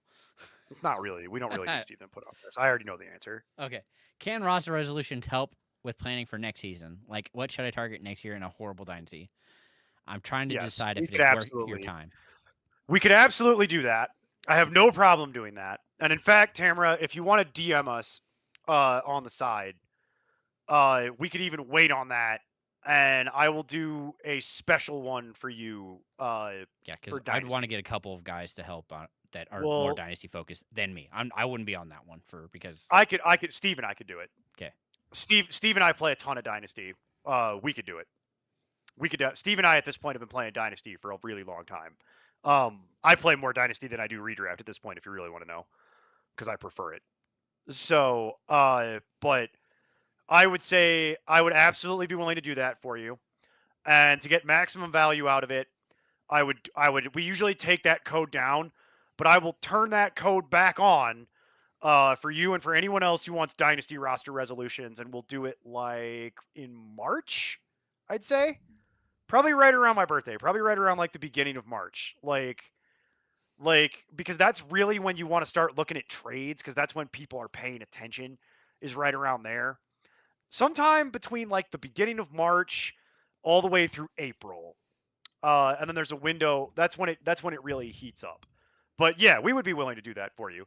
And it very well might be worth the $10, because I don't know how much you're paying for Dynasty, but Dynasty can be expensive. Dynasty, if you're playing on like my fantasy league, you're talking like $80 a year, possibly more. I would probably be willing to spend $10 to get it to get what is effectively an oil change. You know what I mean? Because the reason I say it, because by then we will be evaluating rookies because of the combine. So we could literally talk to you about what rookies that we're targeting uh, as well. So doing it now is not really the right time, but I would be willing to do that for you. We could turn that code on, and we'll grab you and anybody else who who wants a dynasty roster resolution. We just don't really get that much demand for it. But Steve and I have been playing Dynasty for a really long time at this point. I actually prefer Dynasty at this point to redraft. Dynasty is like it's the thinking version of this, because you gotta plan multiple years ahead. Hmm. And we could talk to you about how do you want to do this? Are you like a full rebuild, or are you like a 1 year dump and pump? Like it's 1 year where we know we're gonna suck, but we dump our old assets and we try to amass draft picks, and or are you more like a win now team? Because you don't want to be in purgatory. That's the worst place to be, is where you're just stuck at like 6 out of 12 every year, because that's the worst. well, and You Steve's don't want to saying be the guys could do it now if you're in a rebuild. If that's if you're in a where I agree with that. I basically hate dynasty now, but the three I've committed to, I'll see through to the end. Redraft is where it's at. Correct. Thanks for the input, and I'll look for it, and we'll definitely pay for the help. Okay. So Okay. Yeah, it we'll will do that. really be based on you. If like Neil's saying, if you want to send us a message, and kind of tell us what these three teams kind of look like, we could definitely assess that and move from there. So Yeah, and we can decide if you want to do the rebuild. If you want to do the rebuild stuff, if you're a full rebuild and you want to do it now, we can do it now. But to Steve's point about the rookie draft thing, that's the reason why we're saying do it there, because people are more willing to deal. So Steve usually takes the approach, if he doesn't want to, like, he wants to get veterans uh more so than like deal with rookie picks. And there's valid reasons behind that. yeah, you know what But it's going that's to be, when where they people are, all that good stuff. right, but that's when people are most willing to deal, especially because most people get very infatuated with the rookies, and so they value those picks a lot. And so it might be worth it to it might be worth that's the time when you're going to get people's attention. they're not really as motivated to do deals now in season, but at that time frame from like March through through just after the draft is when people are like really locked in on it. And there's various windows. There's the time when the rookie picks get inflated, which is when I'm talking about, like in March and April, people get all suckered in because all the rookies are great and they're all going to produce for you, when in reality, to Steve's point, that's not how that works. That's not how any of this works. That's not how that works. There's like, remember how excited everybody got around like Hunter, and then now like you spent a like the number one, not the number one, like the 1.3 on it, and you're sitting there like where it's like you could have just had Tet McMillan, and it's like, is Tet McMillan like a better football player than Travis Hunter? No. But Tet McMillan is playing full-time offense. And that's been my concern from jump with this whole experiment. But then it gets you to think up through the idea. But yeah, it's before the NFL draft, and Steve mentions people view the 1.108 in March, thinking that a great player could be there, and it's like that's not always the case. Now, funnily enough, in this year, that's where Egbuka was going. so that one is a bad example because that did work out. But there are many other, like, people were taking Caleb Johnson as high as the 1.5. How's that working out for you right now? It's not, is the answer to that. But like, people were taking Judkins at the 1.4, and my God, was that beehole puckering. It was there's a Mark Sanchez joke in there somewhere. I'll find it. I'll workshop it and get back to you. You people deserve better than that. But like, there's the Judkins thing where it's like, man, that was scary, and then now that's looking good in the early returns. So it's to Steve's point. A lot of the time, it's worth it to divest from some of those picks. Exactly, right? I did see, to Steve's point, I did see Egbuka going in the second round. So it's like, it speaks to the idea that like we could cherry pick examples all day. The general stratagem is people overvalue the rookie picks, and so you can use that to your advantage and take some of the risk out of it.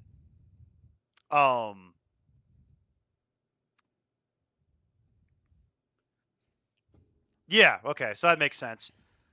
Yeah, see, that's the thing. It's like there's always gonna be weird deals like this, but no, Steve and I will probably do that one for you personally, because we play a lot of Dynasty at this point, and whether you want to do it now or you want to do it in like February, March, so we could go through all the rookies and we could go through like what the picks are worth. We'll have a much better idea of it by then, because the rookie class will have started to will have largely formalized by that point. So I like to wait until I see what team they're on, because that's when the value really is shown to me.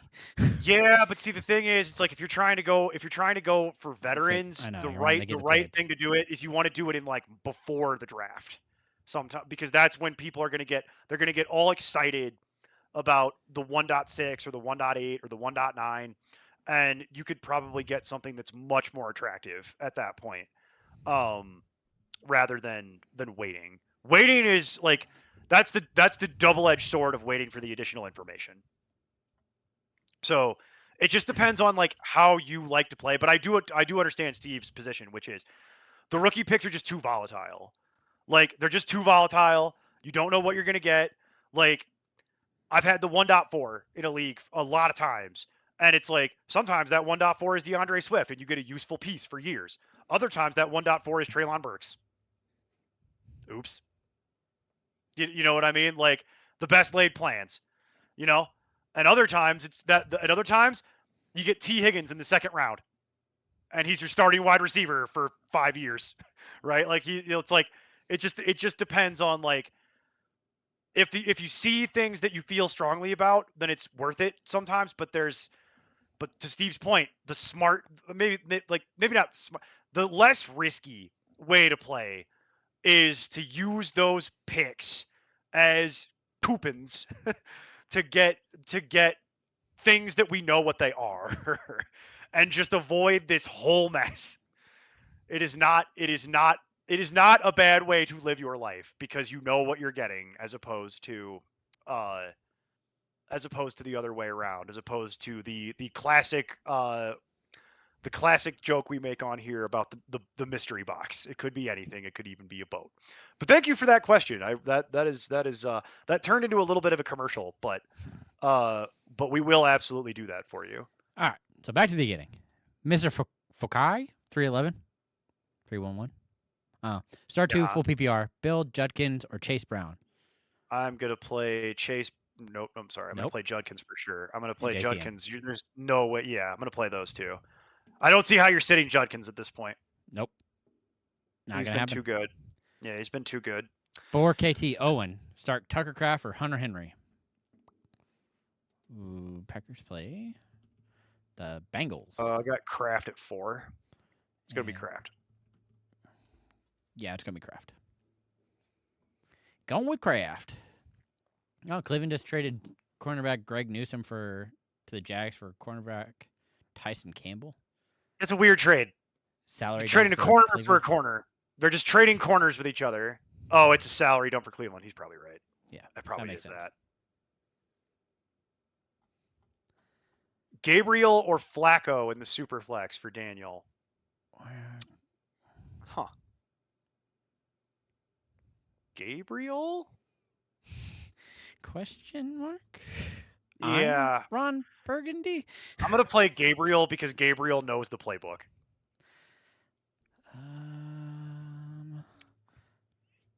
Also a slightly better matchup. Yeah, I'm going to go Gabriel, but I don't love it. Let's see. Tamara, you're welcome. Hopefully it works out. Need to fill a flex options are Mason Taylor, Corum, possibly Hubbard if he plays. Could pick up Vidal, Shepard, or Tucker. Wait. Did you answer Daniel's McLaurin question? Is McLaurin going to play? I'm leaning towards no, by the way. I don't know. I was wanting to answer stuff that. Well, because it's quick. McLaurin. I don't think McLaurin's going to play, and we can move on from it. I doubt it. Yeah, I he do was not DNP feel- today. I do not feel that is likely he's going to play. So, yeah, DNP today. So we'll wait and see. So Tamara, Flacco is playing the Packers again. yeah, Once again, Joe Flacco plays although Steve wrote the Packets, so that's what we're going with now. So Flacco is playing the Packets for like the 3rd time this year, or whatever that stupid stat was. need to fill a flex option. Mason Taylor, Corum, Hubbard. Could pick up Vidal, Shepard, or Tucker. I mean, I'm fine playing Taylor. Otherwise, I like go Mason Tucker. Taylor. But you have to pick him up, and I don't know who you drop. So that does make me super comfortable doing that either. Well, I didn't like anything about that whole Rams situation because Corum made a hideous mistake in front of everyone, and it was super embarrassing. And then they benched him. And then Kyron Williams looked great until he didn't. And he fumbles that cost them the game. And yet they don't go back to Corum. You'll notice they just ran Williams back out there. So I know a lot of people are like, "Oh, I know a lot of people are like, "Oh, well that means Corum should get more opportunities next week." I have very little evidence of that. To be honest, I don't know what this means. You know, McVay like does what does it nothing. mean to you? It's a nothing burger. Yeah, it doesn't. They both messed up. You're going with the guy you know. Yeah, which is Williams. Yeah. Who they paid. Let's see. I'm fine playing Mason Taylor. Hubbard's not going to play. I'm sorry. We don't believe he's going to play. As of now, it does doubt not it. look like he's trending towards playing.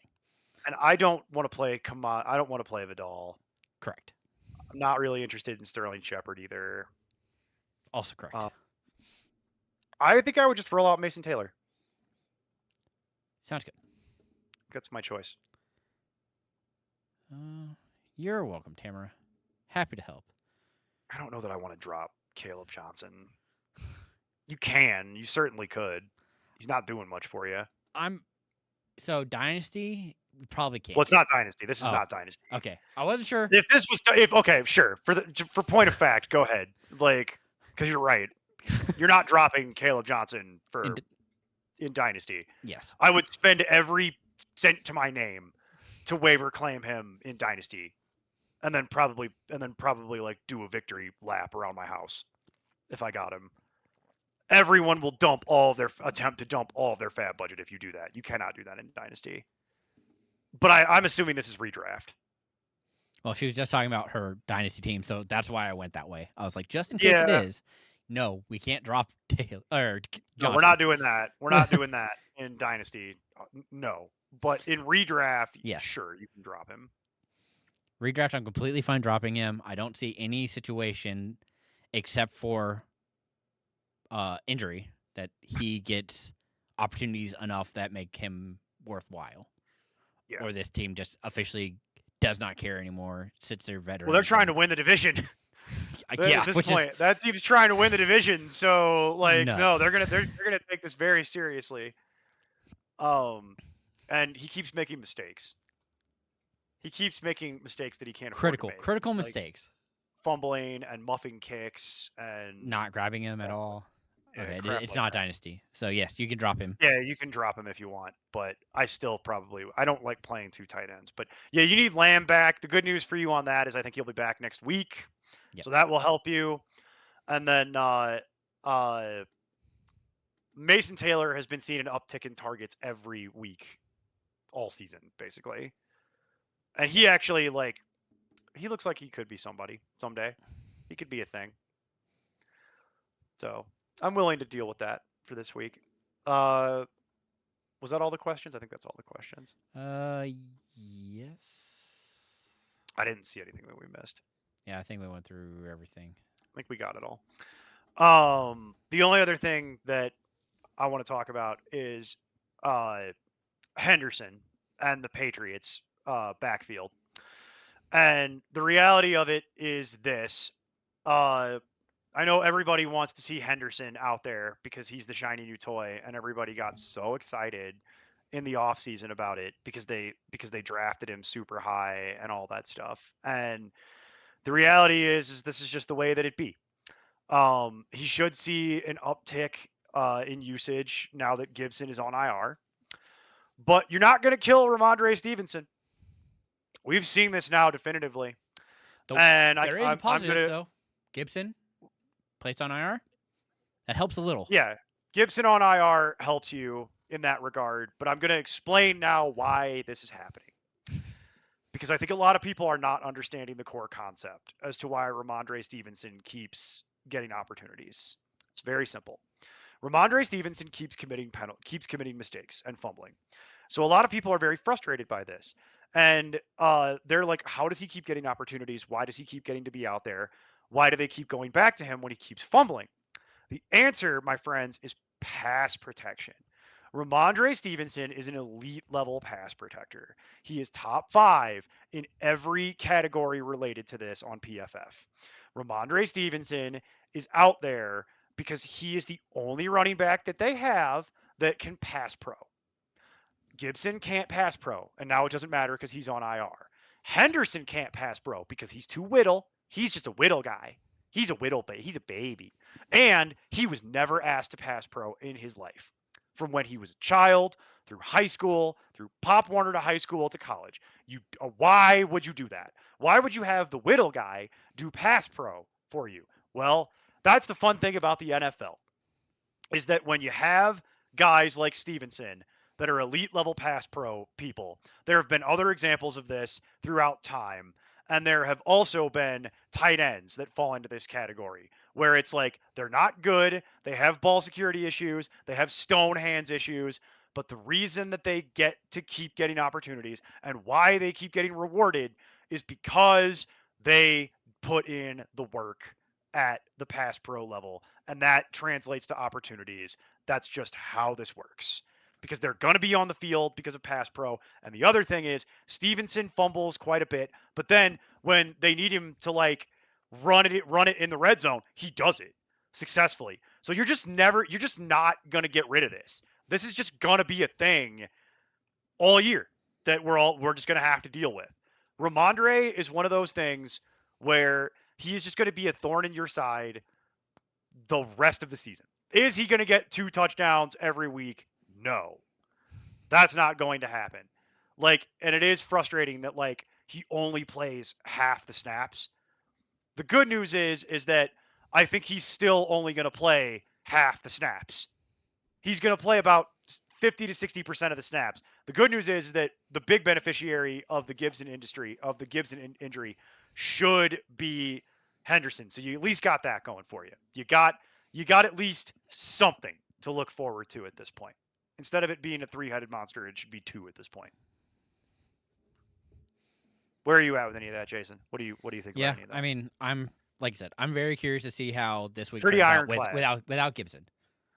It's pretty ironclad, the pass pro thing, though. Yeah. That's not But really a we've debatable been saying that topic. forever.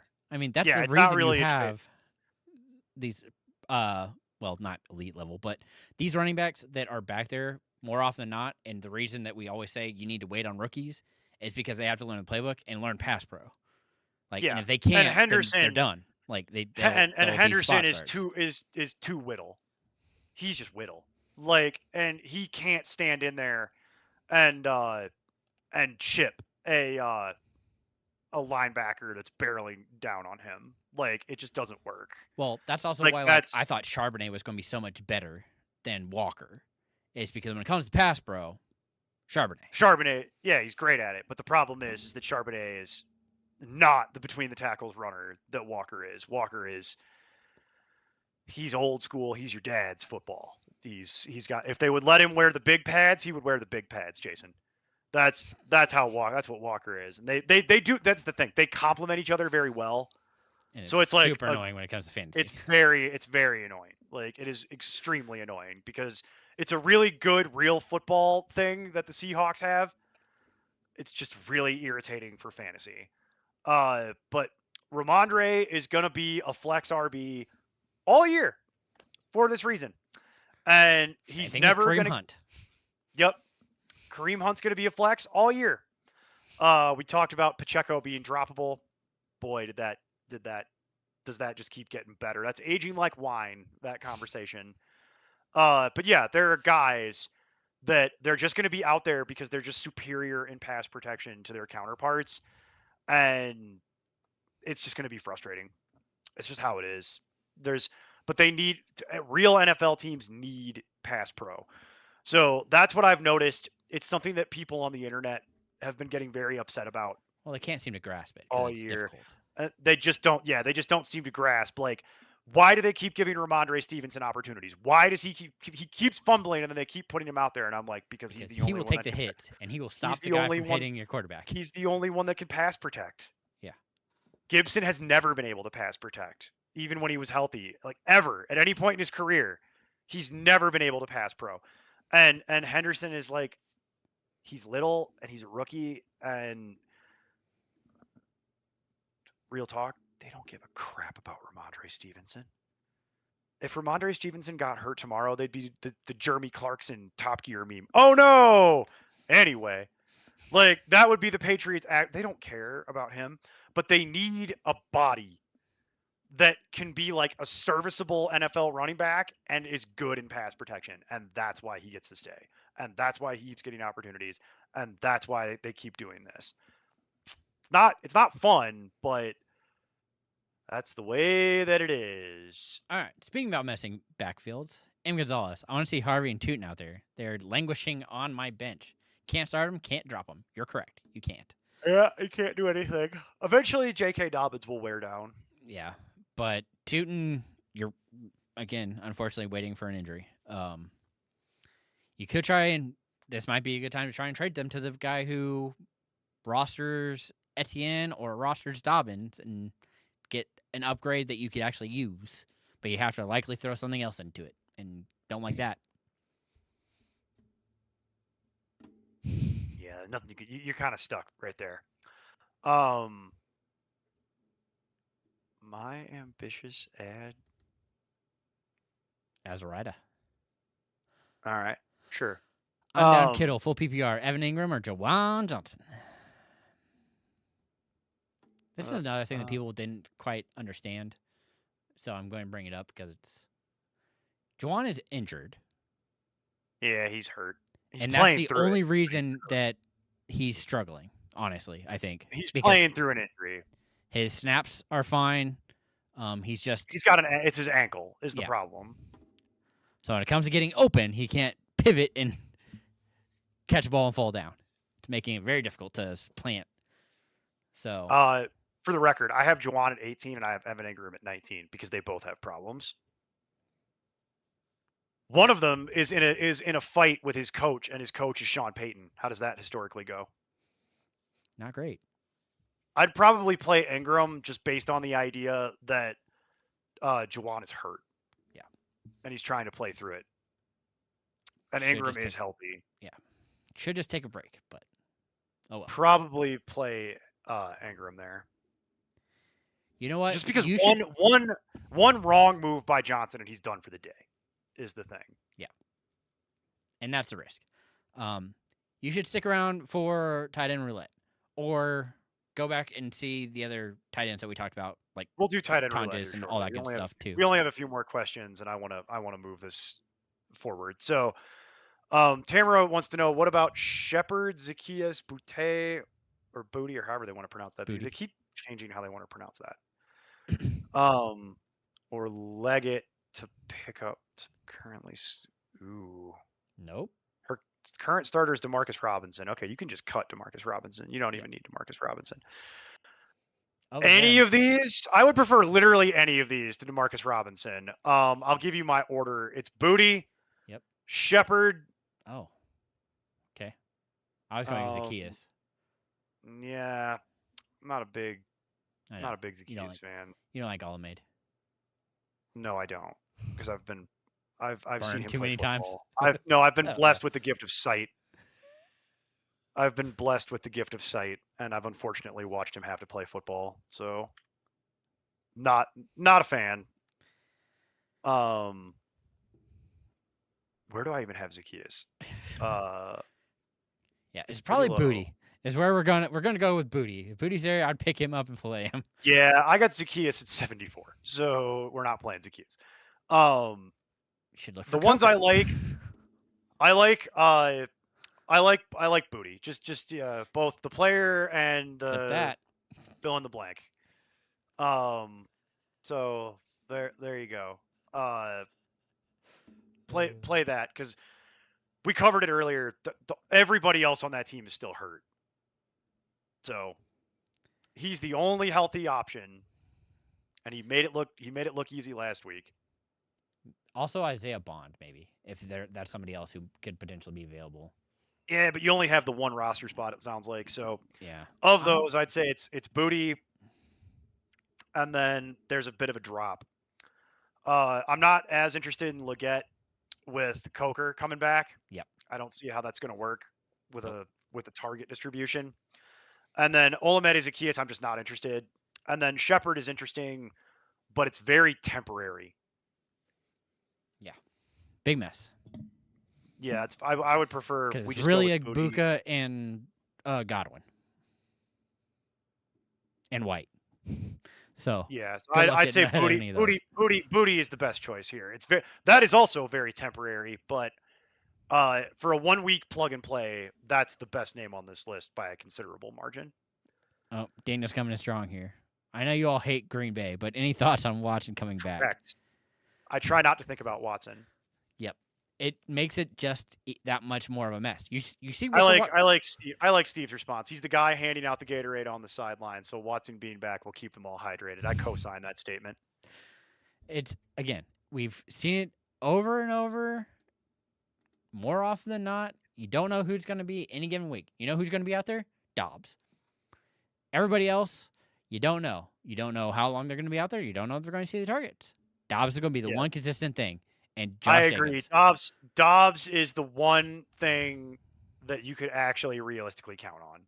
And even that has several asterisks on that statement. Like, there are many asterisks on what I just said. He is the only player Dobbs. out there running snap or playing Yep. majority of snaps. The only ones that get anything resembling consistency are Kraft and Dobbs. Dobbs. And it's like, and this is with Reed being hurt.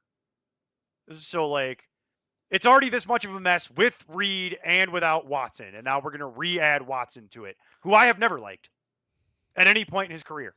I have never been a Watson supporter because he's made out of glass, and his only job is to run down the field with his arm up, and it's like very Tyler Lockett-y. It's like you just run down the field with your arm up, and some weeks that pays you off, and other weeks you roll your ankle and then you miss half the season. So I try to avoid the Packers stuff unless it's Josh Jacobs. Yeah, didn't know if he would hurt Dobbs' value or maybe Golden's. More likely hurts Golden. Really hurts Wicks. I like Caesar Wicks too. disappears. Golden would have to have value for it to be hurt. Oh, I'm right there. I'm right there on that. That's 100%. Didn't like Golden. Don't like Golden. Didn't like Golden. Like right now he's playing. He's playing the Reed role. Sure, so that's the only reason he kind of has value. But yeah, and he's getting 60% of the snaps, which is trash. Yeah, for what it should be. So because they just car wash it. They're the NFL. You know how a lot of teams do running back by committee? The Packers do wide receiver by committee. And that's why I love those news articles that they do about the Packers have according to anonymous league sources, they say the Packers have the best wide receiver core in football. And I laughed and I laughed and I laughed. I haven't laughed that hard since I was a little girl. Like it's unbelievable. It's unbelievable that those clickbait articles are even allowed to be posted on the internet. When I come to power, they will be scrubbed from the internet. Daniel's, but I will also allow Canada to annex the state of Wisconsin. So Daniel's apologizing for being needy. I'm like, that's nothing. You're fine. We love you. Worried about that. I'm not worried about that. Yeah, don't sweat it. Start sits of the week. I think it's time. Okay. I did my two topics. One was Mark Sanchez. The other one was the Henderson topic. Yeah, and I minor topic was the Chase Brown 8.5 target thing because I saw that and then I had to go look it up for myself because I was like, that's not real. That's not real that Flacco is averaging 8.5 targets to the running back position in the games that he started this year. And then I had to go look it up and I was like, oh my God, it's right. I was like, that's one of those things that just doesn't sound correct. Like, it just doesn't sound like that's even possible. And it is. Yeah. Definitely makes it interesting. The other thing I touched on was the Chargers backfield, which. Yeah, I'm glad I wasn't here for that. Well, yeah, it's the important thing. We don't know it isn't. Was the analysis that none of it matters because they're all bad? Because that's the appropriate analysis. That's my analysis of it. I got Haskins at 36. I got Vidal lower than that, baby. Seen all these people play football before. Oh, geez. Yes, there's a chance, Daniel. Tamara, I would like Golden so much more if he played on a different team. Yep. I would like Dobbs so much more if he played on a different team. Yeah. Like, I didn't like him at Texas. I think he got overdrafted coming into the league. But if he would have been a day 2 pick, I'd be totally fine with it. But taking him in the first round is like a reach for a guy that really didn't do that much at Texas, if I'm being honest. He was being outplayed by Bond at Texas, for God's sake. And I genuinely believe Bond would have outdrafted him, would have drafted him. I know, Steve. I know. I got Haskins at 36. It's like a crazy shot call. A lot lower than me. Yeah, I got Vidal at 38, by the way. I got him at 36 and 38. And I think that's generous, by the way. I think that's me being nice. Like, that's me being polite, is that. And I'm sure Jason has him at 12 because Jason does bath salts in the bathroom. No, I have him at 23. Still doesn't change my statement about bath salts. Does not change that statement at all. It's the Dolphins, man. I can't help myself. No, there's many, many other reasons that start with H and end with Omer. That's You're what all fine, that Daniel. is. Just ask your But questions. We'll Tamara, get to them. but yeah, Tamara, if Bond didn't get into the off the field, because he seems like a real knucklehead, if Bond didn't get into that off the field crap, I genuinely believe he would have outdrafted Golden. He would have been drafted ahead of Golden Yeah. by somebody. Like that's why I've had issues with Golden from jump. But these are all topics that we could do on a dynasty themed podcast, because I could go through all this with you, because we break down all the rookies on the Discord pretty much every year. Steve and I and Mike Manning do that typically. Haskins or Tracy for the next few weeks? Haskins this week. I have to look at their schedules. It's kind of the same thing. Haskins is the Chargers. He gets kinda the Dolphins, same thing. Colts, Vikings, Titans, Steelers, Jacksonville. So 1. Got 2, Harbaugh. 3. Steve's got Harbaugh ahead of both running backs. I love it. That's exactly right. Give him the rock. Let Harbaugh tote the rock. Oh, Giants played. God, nope. You're going to go Haskins, unfortunately, because this is an onslaught for the Giants.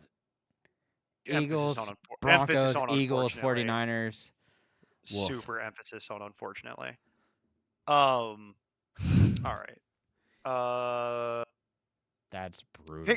Pick 2 full PPR. Ladd, Brian, BTJ, Henry, Devonta Smith. Ladd and BTJ. Yeah. Henry has a horrible matchup. I don't like it, and Yeah, I can't trust Smith. I'd rather play wide receivers also. So in PPR. So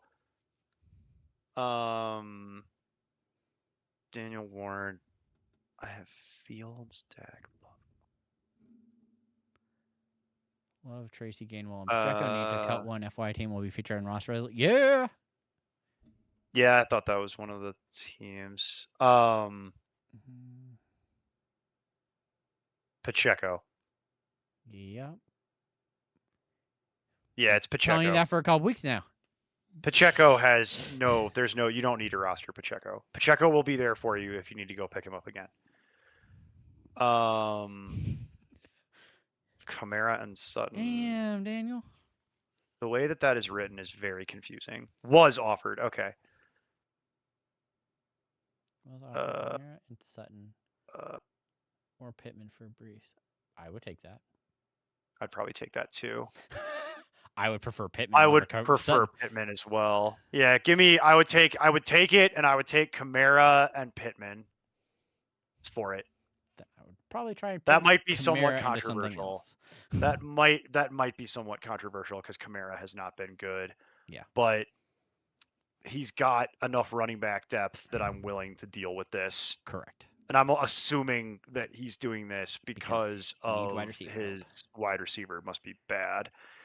G-Turn, what up, dog? It's weird seeing you not on a Sunday. I know, but I love that hat, dude. Well, welcome in. Yeah, I can't wear a hat like that. I would love to be able to wear a hat like that. I would play White over Swift. Or Swift. Yeah, it's White or Swift. I'm gonna go with White. Problem with the White, it's the thing with White is it's just it's full PPR, and that's what that's why that's what swings it. Also, Commanders are somewhat decent to get the run. Yeah, and San Francisco's defense is just completely decimated. So it's like much like the rest of their team.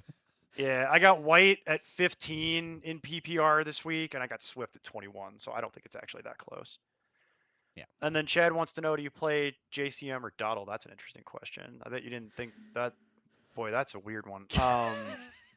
No, it's Dottle. I play Dottle because we covered this. Hubbard is out, assuming Hubbard is out, which I think that's gonna happen. So. I agree.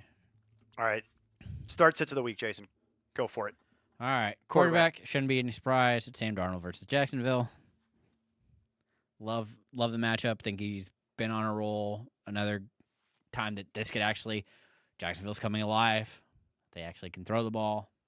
Could be an interesting game. Big back and forth.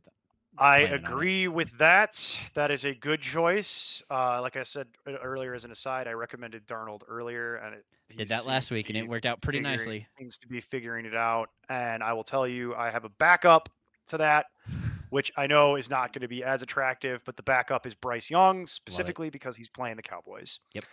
Anybody versus the Cowboys. I figured that was going to be your backup because I did the exact same thing just in case you went first. That's the backup. There's really only two good choices this week. Running back, go for it.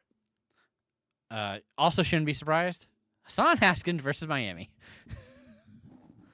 I expect him to have the lead back. This is an area that I also see him getting the goal line work. It's Miami. Should be able to move the ball. Not too worried about it. Gonna guess he scores. We're gonna have to send Jason to rehab.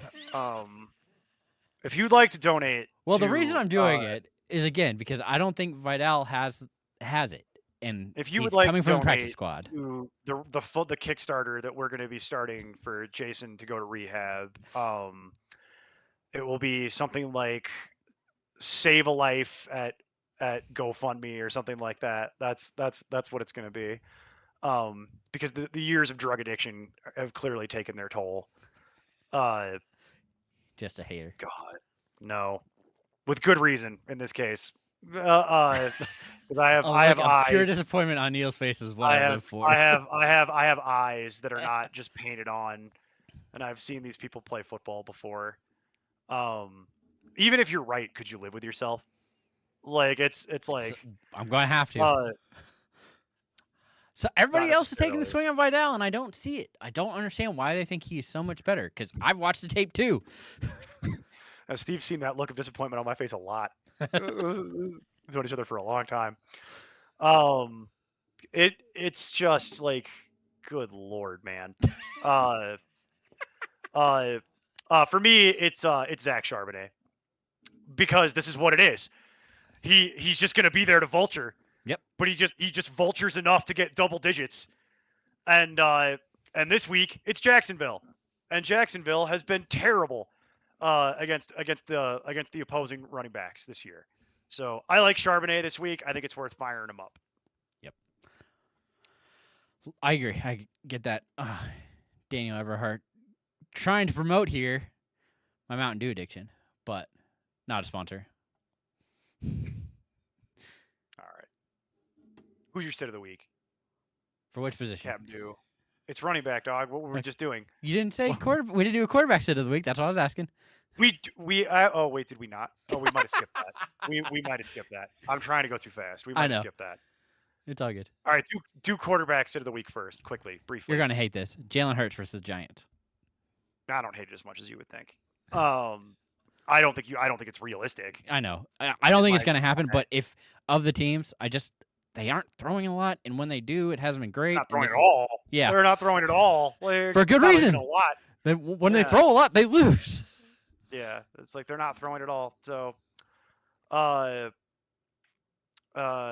for me, it's going to be Jordan Love, because I think they can beat the Bengals however you want. And if he doesn't score early, then it's just going to be Josh Jacobs running into the end zone. No. Do not want to play against Josh Jacobs this week. That is very bad. If you're starting against Josh Jacobs this week, I'm sorry, because I think that's just going to give you. It's just going to be so ugly. All right, sorry. Running back sit of the week. Go ahead. Derrick Henry versus the Rams. Rams have been really good against the run, against people who do not catch the ball, and Henry is that guy. Yeah. And for me, it's James Cook against Atlanta. We saw what happens when Cook doesn't hit the end zone or break off a big play. This last game was the first week that Cook did not score. And you saw what you get. You get a 5. So I'm not expecting a 5 again, but Atlanta has been exceptional against opposing running backs, and their secondary has not been good. So I think this is much more of a throwing week than a running week. So watch him catch a pass and run it in, just to spite me. 100%. Yeah, wide receiver start of the week. Go ahead.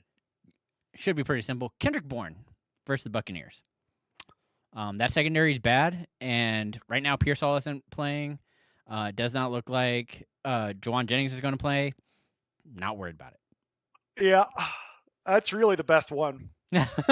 It really is. Like that's the best one out of all of them. And he's That's really really low like- for some reason. Yeah, that's really the best one from looking at it. It's really not like close between your other choices. So Jalen Cover? I would say no. The backup plan is Rashid Shaheed Okay, that works too. because it only takes one, baby. Well, he And, won with volume. With Juwan Johnson being hurt, that could end up Yeah, playing out pretty well that for could- you too. That could, but he only had 5 targets, and he really only ever has 5 targets. He still only had 5 targets in that last game. He just caught his. Okay, so here's Rashid Shaheed's stat lines for the year: Okay. 9 targets, 6 receptions; 5 targets, 4 receptions; 6 targets, 4 receptions; 5 targets, 4 receptions; 5 targets, 4 receptions. I don't think you need to be a mathematician to figure out what it is, right? It's just the last week he got behind the defense and scored, and that's really what you're banking on. The good news is that you either get a 20 or you get a 9. Take the 9. 9 could be worse. A lot of worse options than that. Especially this week. I think this is another week though with where I think he should be able to get behind the defense because New England's secondary isn't that great. So No, should be especially fine. since their number one's going to be covering Olave. Olave. So All right, who's your sit? he got a break last week, but back this week, DJ Moore versus the Commanders. Just gonna go back to that well. I'm sticking with it, baby. not Um, not going to stop me, dog. For me, it's AJ Brown. Yep. Because you just can't. I just can't deal with that anymore. AJ Brown has worked his way into. You're hoping for another one of those 27-point weeks, and then I am done. I'm going to be working that. I'm going to be working that that trade line all week. Going to be on the phone, just like an NFL GM, baby. Just getting that out of there. And then we will pause before we do the wheel of tight ends because I know that's what people are here for. And I'm going to make you sit here and I'm going to make you think about it while we do some more questions because we've had some more questions come in. Yeah, that dude named Billy Um, came in. Laporta or Mason? Mason. Oh, Mason Taylor? Oh, Laporta. Yeah, it's still Laporta. It's close because it's PPR, but this is a matchup that it could go pretty high scoring. So picked up.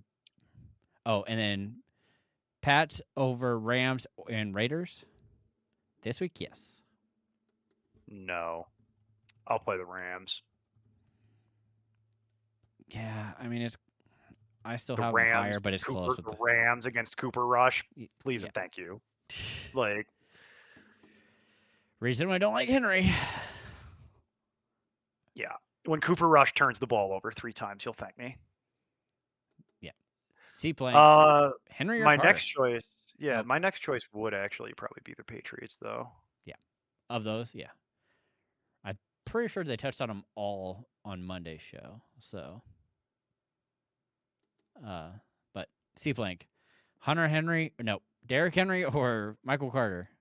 Assume that's Derrick. Yeah, it is. It's Okay. got to be. I That's why he put LOL. yeah. I'm playing Derrick Henry, by the way. Yeah. I'm not gonna get cute. I'm not getting cute with this. As frustrating as it is. Also, because again, Carter's matchup isn't good either, and he's not as good as Henry. No, and he only played 57% of the snaps last week. Now he might get some more because people are making terrible decisions that they should have outgrown a long time ago. But Well, they You keep know. doing that. I just don't understand it. uh, Would you start Bryce over Kyler if Kyler plays? Yes.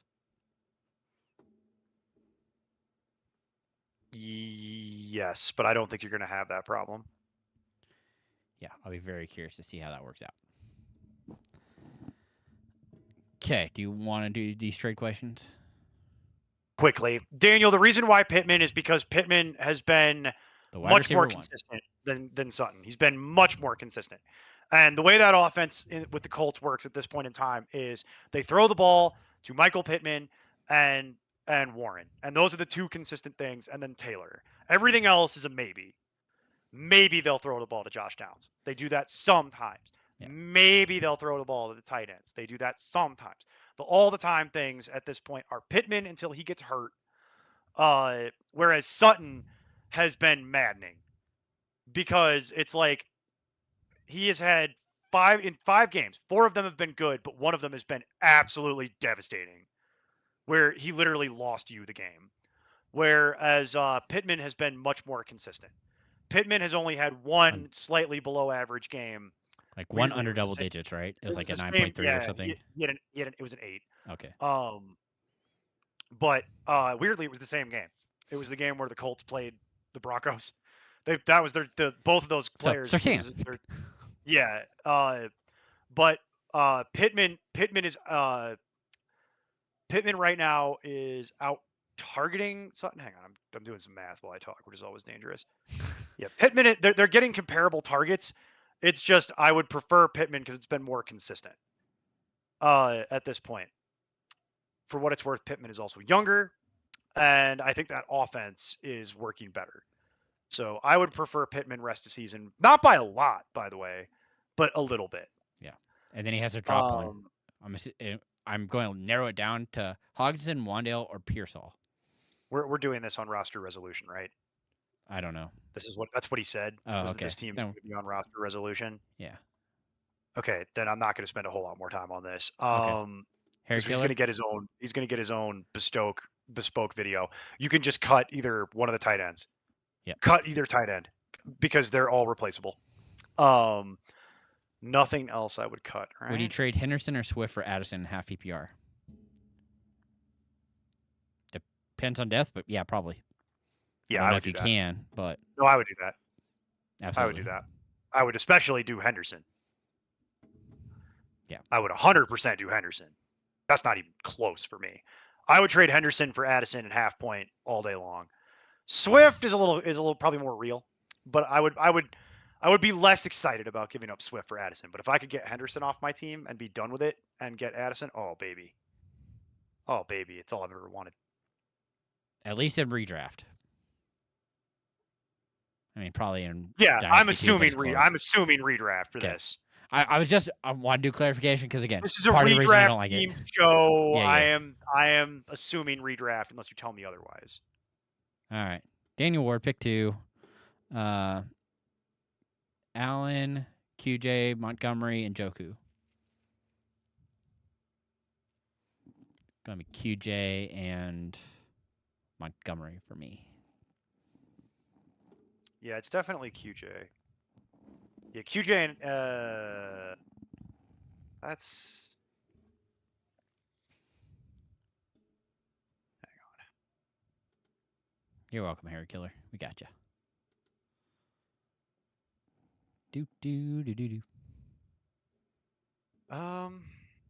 Yeah, I have Judkins at 24. Nope. He means it's the other. I'm assuming you can't be QJ anymore then. Yep. You can't do that because there's 2 QJs now. So been doing that a lot too. So and of the 2, Keyshawn Judkins is who I would want. I don't think you can. I mean, you can start. I don't care which QJ. You're starting them both. Yeah, it'd be either QJ, and then it would be Allen, I think. Yeah. Okay. Yeah, it'd be Allen. Yep. And then that's what it is. More Dowdle, Cup, or Pearsall. It's Allen and either QJ. Okay, that's fine. I'm assuming the next one's just Dowdle, right?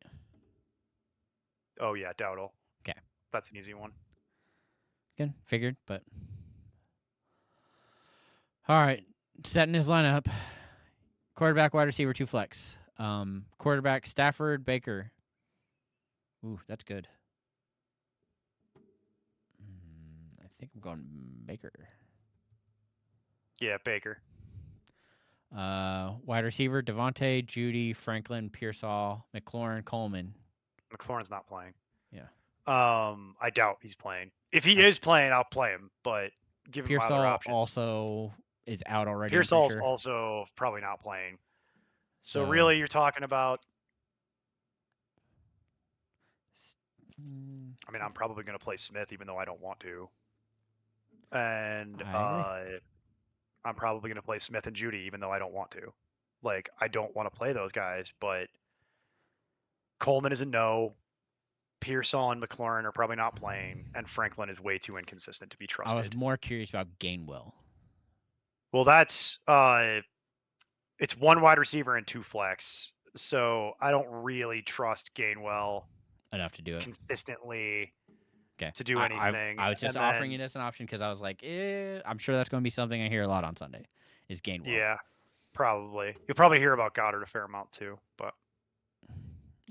All right. Speaking of tight end, thoughts on Taysom this year? Nothing changes. It's Yeah, the same Taysom as always. He's going to get a 1 or he's going to get a 40. And there is no way to know when the 40 is coming. So you only start Taysom Hill when you are completely screwed. Like every swinging for fences. You are literally projected to lose by 100, and this is the only way that you're going to win is by playing Taysom Hill because you were going to lose anyway, and so you're just hoping that you guessed correctly that this is the random week where he puts up a 40 because he's literally doing everything for them. I don't think that's this week, by the way. It will be interesting if they do end up trading Kamara, which just floating out there could be an option. That would make things a little more interesting. I don't think they're going to trade Kamara between now and Sunday. Well, yeah, no. I was talking about in general. Do they trade Kamara at some point? Maybe. All right, Daniel. Assuming Dowdle starts, Dowdle, Warren, or Haskins? Dowdle. Not close. No, it's easy. Nope. He was talking about. He said Quentin twice and then went to Quinshon. So that's fun. And then like I said, it doesn't matter. Either one. Ridley, Allen, Franklin, Shakir, or Mooney. Pick 2. Half PPR from C Plank. Allen and Ridley or Allen and Shakir? It's really what that question is.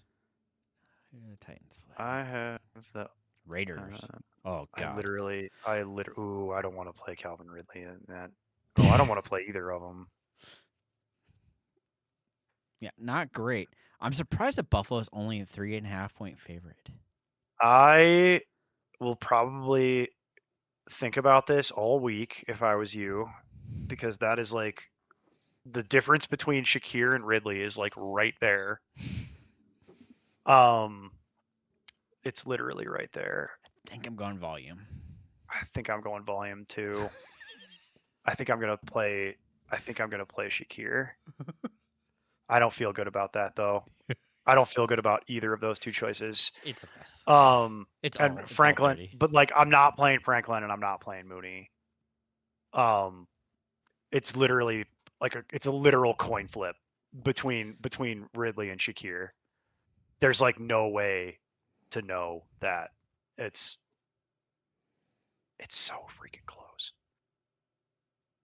If Ridley wasn't so damn devastating for like 80% of the year so far, it would be easy, but I'm just going to play Shakir. That's probably my answer. I don't love it. All right, Daniel. Last question. Pick 3. Jacobs, White, Dobbins, Judkins, Walker, BTJ. Golly. Jacobs, yes. White, yes. And Judkins. It's like giving me a headache. No, that's easy. Yeah, it's just the formatting of it. I know. I've been on the computer for 15 hours today because of work. So I need to be done soon because I'm literally dying. So the show must go on, but that's why I read it for you. Make it easy. Listen to my soothing. I tune you out.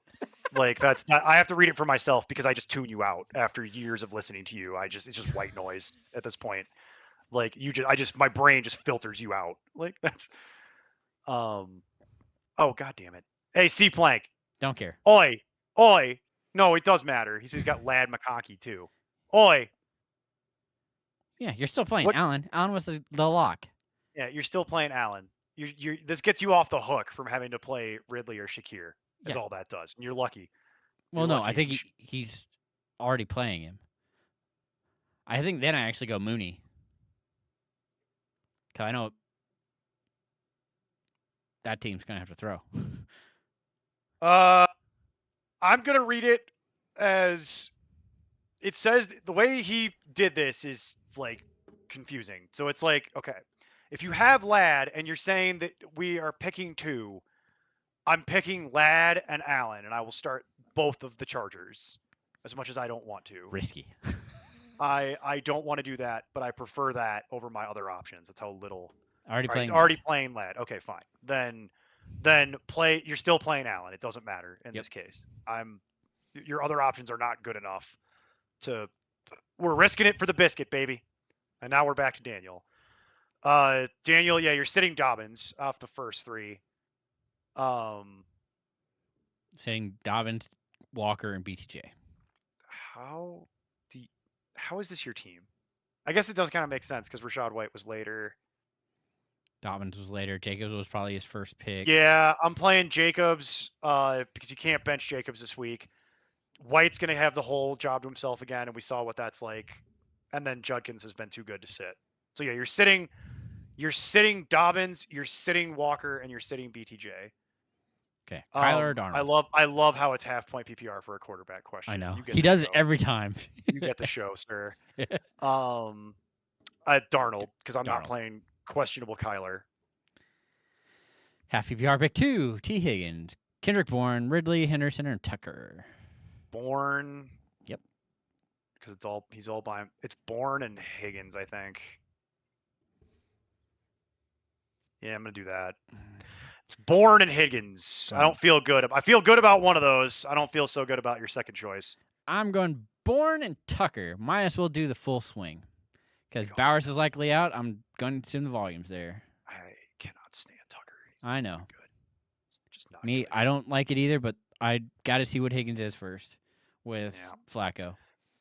Yeah, I'm not playing Tucker. I know. Not happening. I won't roster Tucker, so I'm not in this situation anyway. So it's like what I'd have to be. My team would have to be on fire. Rather start Brashard Smith or Kendre Miller rest of the season? Miller. Easy. Yep. All right, Daniel's directing you to go look at the Discord for his vampire stuff. We'll check that out later. And then Myers. Shakir, Jacoby Mooney, Myers, Ridley. I'm assuming. Shakir, Mooney, Ridley. It's Myers, and I hate it. It's Myers and Shakir, and I hate it. Doesn't make me feel good. No, but it's what it is. All right. You got to just hope Myers can do something against the bad Tennessee secondary. And now we're going to do the wheel. All right, everybody. Hope you're ready for it. Here we go. Spin the wheel, place your bet. It's time again for tight end roulette. Presented by Ballpark Franks. They plump when you cook them. Important content is in no way affiliated with Mark Sanchez or Ballpark Franks. A lot less funny now. Why does it keep changing? It's still pretty funny. Why does that look weird? Oh, well. Dang it. This is what happens when things change. All right, well, we'll spin it anyway. I'll get it fixed while it's spinning.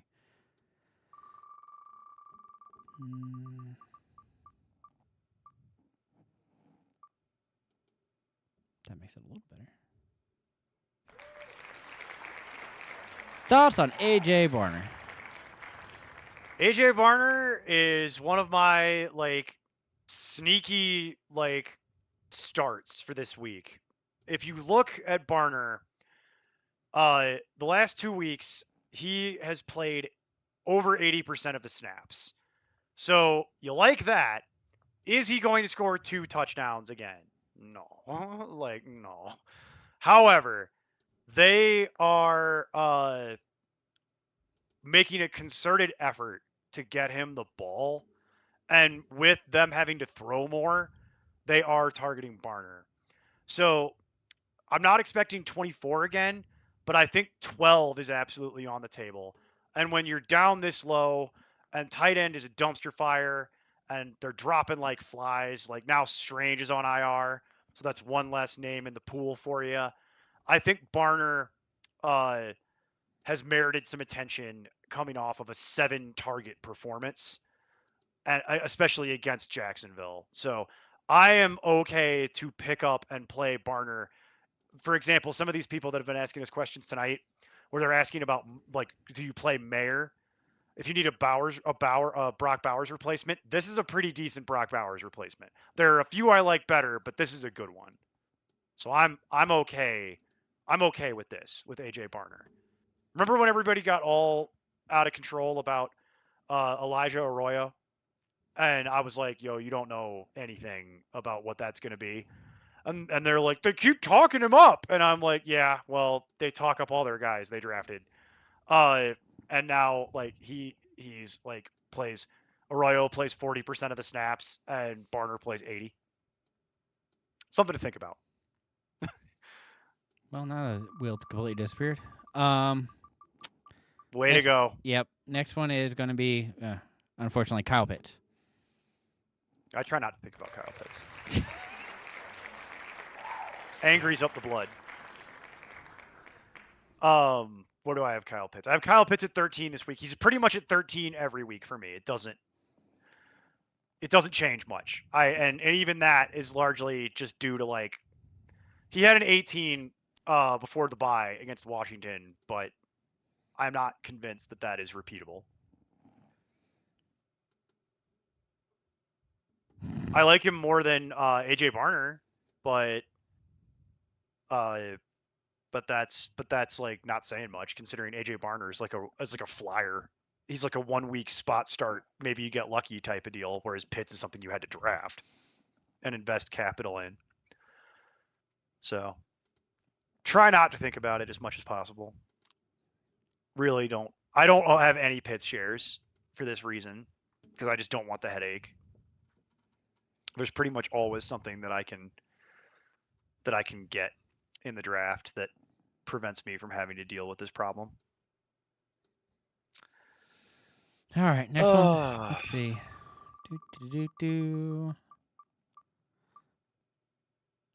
Oh, Jawan Johnson's back. You already covered this ad nauseum. I'm not going to spend a whole lot of time on it. He has an ankle injury. I would feel better about it if he wasn't dealing with an ankle injury. If I could find other options, I would explore them because he's not playing healthy and he's not playing his full complement of snaps. Yeah. And one wrong whack and he's done. Yeah, that definitely is the iffy one. Daniel Ward missed the entire Mark Sanchez segment, so he's going to have Well, to of go course, he back showed and up watch late, it on like he does every YouTube. week. It's like he doesn't know when the show is.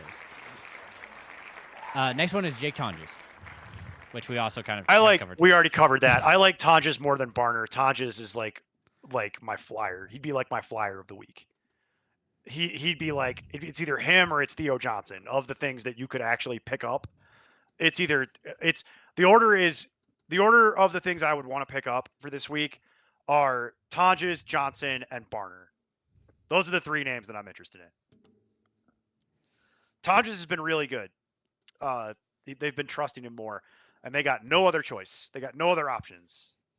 Nothing left. It's all broken. Yeah. He's been really impressive, and of course everybody else is broken, so might as well roll him out. And Zach Ertz. Boy, that 0 really hurt. That 0 was brutal. Real upsetting. Very upsetting 0. Didn't affect me personally, but I saw it and I was offended by it. Makes it hard to trust, you know? Like, I'm not saying it's going to happen again, but Zach Ertz had picked up the season where he left off and then has trailed off the last 3 weeks, and I'm not sure why. But it gives me pause to want to just put him in my lineup the way that I was willing to last year and the beginning of this year. Zach Ertz is getting to droppable, folks. Sad as it is. Getting old. Just like all of us. Yeah, it's definitely not ideal. Let's see here. Then the next one is Why does that keep jumping like a crazy man? I mean, Harold Fannin Jr. I don't really want to spend a lot of time on this either because we covered it at length last week.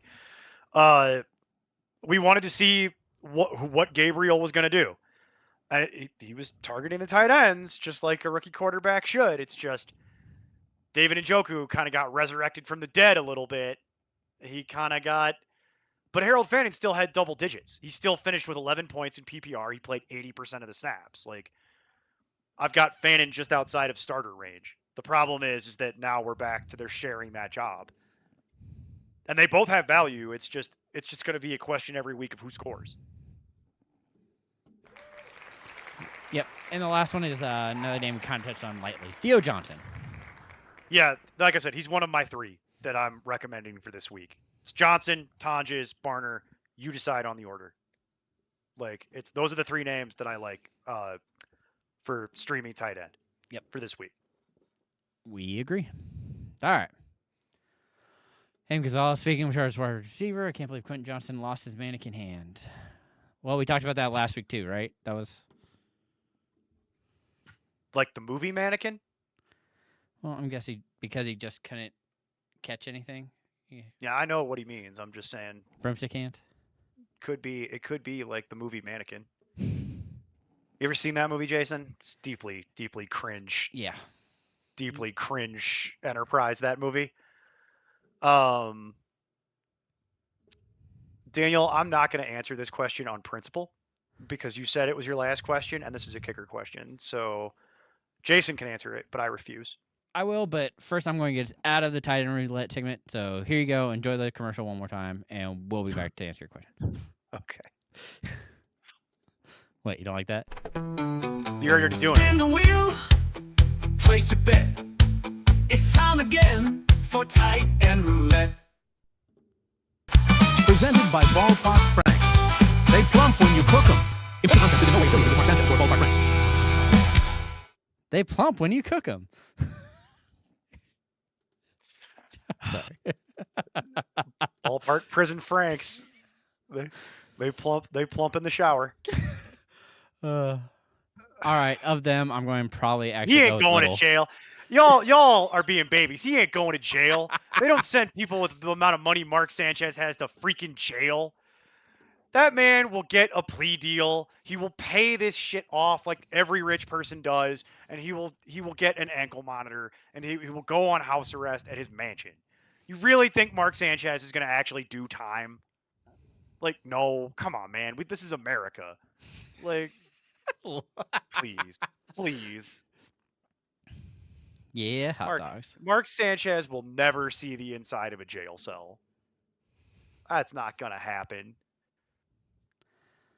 That's why I'm willing to make these jokes, by the way, because there's like a 0% chance that he could be go convicted. 0, but I'd say less than 5%. Less than 5, yeah. Okay. Statistically insignificant. He's got more than enough money to pay this guy off and to make this all go away. And the state's not going to put him in jail. It's not going to happen. Yeah, Daniel, you definitely need to go back and watch a segment because we laughed for probably a good 20 minutes about Mark Sanchez and at least discussed it. Oh. A lot of prison hot dog jokes. Yeah. M. Gonzalez, Mannequin, and Weird Science have become cringe and aged poorly. I think Weird Science is not a. The younger generation will not like that movie. A lot of movies like that the kids won't like Weird Science and Mannequin. I would argue Mannequin didn't age well when it was current. It was cringe, and before that was even a term. Well, Monty Python, I feel like also is a classic, but aging poorly. Monty Python gets the show. Monty Python, I don't think the kids would like, but the movies still stand up. Holy Grail is still an all-time classic that is beloved. So is Life of Brian. But The Meaning of Life, yeah, that might not age as well. And the show, certain parts of the show will not age well. But hell, man, that's anything. Like original Star Trek people, even people our age are like, yo, I can't watch that. Because it's like And I was like, I am willing to accept it for what it is. It's a product of its time. Same thing with the old Doctor Who, because it was made in the 60s and 70s and 80s, and it's like it's a different set of standards. You can't apply modern standards to that. If you do, you will. Well, you're already not going to enjoy it. You've already ruined it before you even start. You have to be willing to accept it for what it is, which is a product of its time. And if you're not willing to do that, then just don't watch it. Just move on. Like, find something else to watch. Go watch Jason's favorite show, Twisted Metal. Actually, Go. I mean, my favorite show is Newsroom, but yes, I do enjoy. I was looking for something a little more current than Newsroom, because even that's getting old now. Rude. More current. So I don't control the time. You don't blame me for the ravages of time. I'm not in control of that, okay? Like, Newsroom is from like 2006, homie. When did that show run? Like 06 to 13 or some crap like that? Or is it like 13 or I something? think it's 10 Either to way, 13. it's 10 years old at a I minimum. but Like- it's so good. I really just like Aaron Sorkin. It is good. It is good. It is good. The West Wing is also good if you're looking for. I'm working through it Aaron- actually. If you're, So if you're looking for Aaron Sorkin vehicles, the West Wing is really good. Remember when people acted like adults? It's my I have the same problem, Jason, is I call it competence porn. Like the Newsroom and West Wing and Star Trek is the same thing. It's competence porn. It's watching people act like adults in the workplace, and even if they disagree with each other, it's somewhat respectful. And we make it a point to not talk about politics on this show, but that is literally the reason why I call it competence porn. It's because you don't have people firing off mean tweets about each other. It's why I actually don't like new Star Trek and I like old Star Trek, because new Star Trek is written by people that don't understand Star Trek, and that's why it fails. That's why the ratings are bad. It's why people don't like it, because the guy who writes it, Alex Kurtzman, does not understand what Star Trek is actually about. But Alex Kurtzman has got a history of failures, which I will go through now. He made The Mummy with Tom Cruise. Do I need to keep going? Do I need to have more examples? Because I have more examples.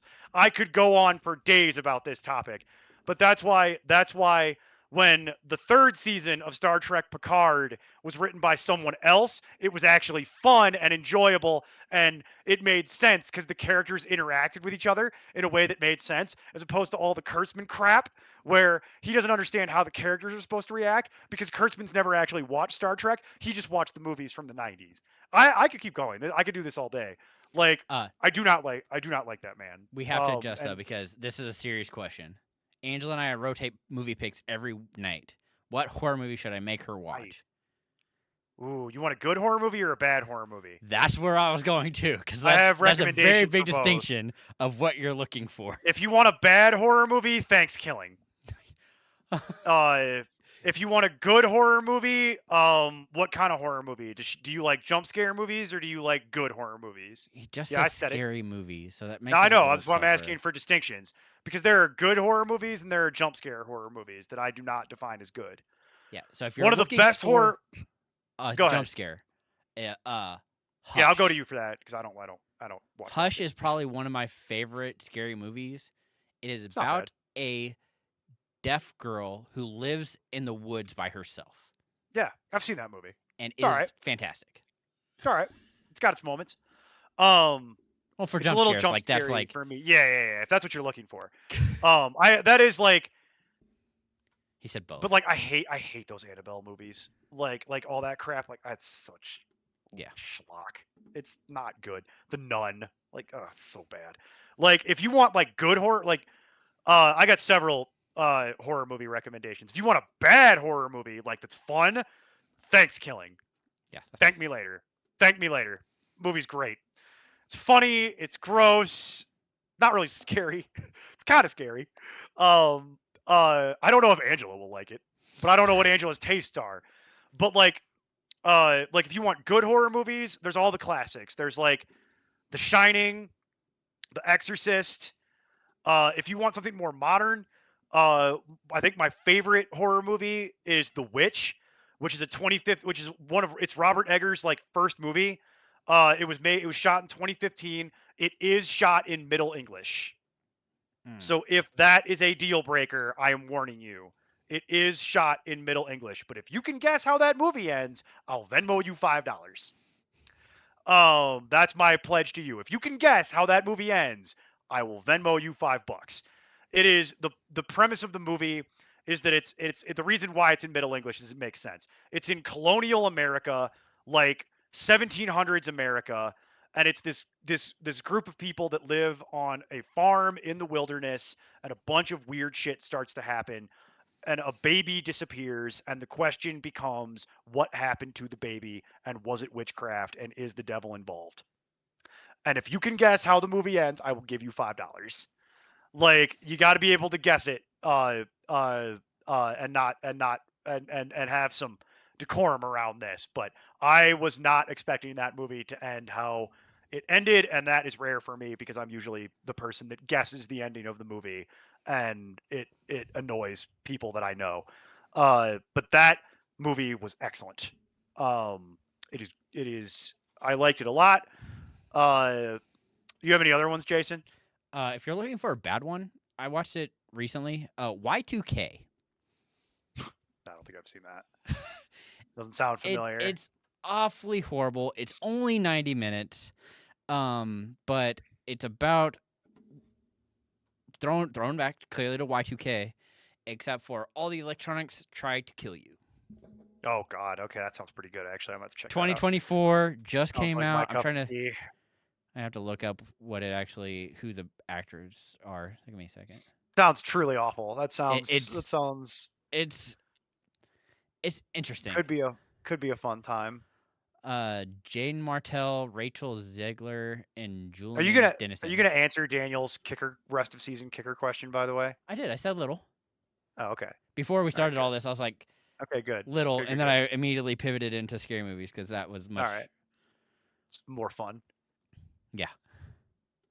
Oh, that's gonna be tough. Top. I five am good done. Daniel, if you can't tell, I have a splitting headache. That's why I'm done, because I've been on the computer for 15 hours, so I'm dealing with I've got like a full-blown migraine starting. So that's why I've tried to wrap this up like numerous times, and Jason's not taking the hint. I've been on the computer for 15 hours, and I can't. I'm like literally about to close my eyes just so my head stops pounding. Let's see. I can't do a top 5 list for you, Daniel. It's going to be too long. We'll save that for next week. We'll do a top 5 list because it's going to. I can't We're do gonna have to top think 5 about off the it. top of my head. We got to think about that. five good Hereditary and bad. is an interesting is a pretty good good horror movie if you're into that. Children of the Corn is, as Daniel puts it, is a bad movie. But yeah, don't take it personally. I've just been on the computer for 15 hours straight, and I'm like, I can't keep my eyes. I can't look at any more screens. And if you want weird, like weird, there's 2 movies that are somewhat related because it's the same people. They're older. Reanimator Oh, God. and From Beyond. Reanimator is a funny bad movie. That's the movie where a zombie performs cunnilingus on a woman. There's no other way to explain this. And it's very funny. And then From Beyond is the sister movie to that, which has Jeffrey Combs in it in full makeup. And it is weird AF, and it is gross. And I don't want to give away the ending. But those are great. If you have never seen them, I recommend them because they're good Halloween. They're good Halloween movies, and a lot of people I've learned have never seen those movies. Reanimator especially, but I actually like From Beyond more because it's just nasty, and the premise of it is wild. And I've got one more that I'll give you on my way out here, which is Jason, I'm blanking on the name. What's the Lawrence Fishburne movie where they go to space? And the dude's eyes, Event Horizon. Oh yeah. Event Horizon is excellent. Event Horizon, where Chris knows where these eyes explode, and that movie is fantastic. Didn't do too well theatrically, but it holds up. It's got Hellraiser people in it. Can't go wrong with that. Yeah. Okay. Well, let's get out of here. Neil needs to get a nap and get off the computer. So I do desperately need to do that. I'll be back tomorrow to answer start sit questions, and Locked In will be on Friday, and then I'll be back Sunday. We will see you all next week. Remember, as always, to keep up the nonsense. Be strong. Strong.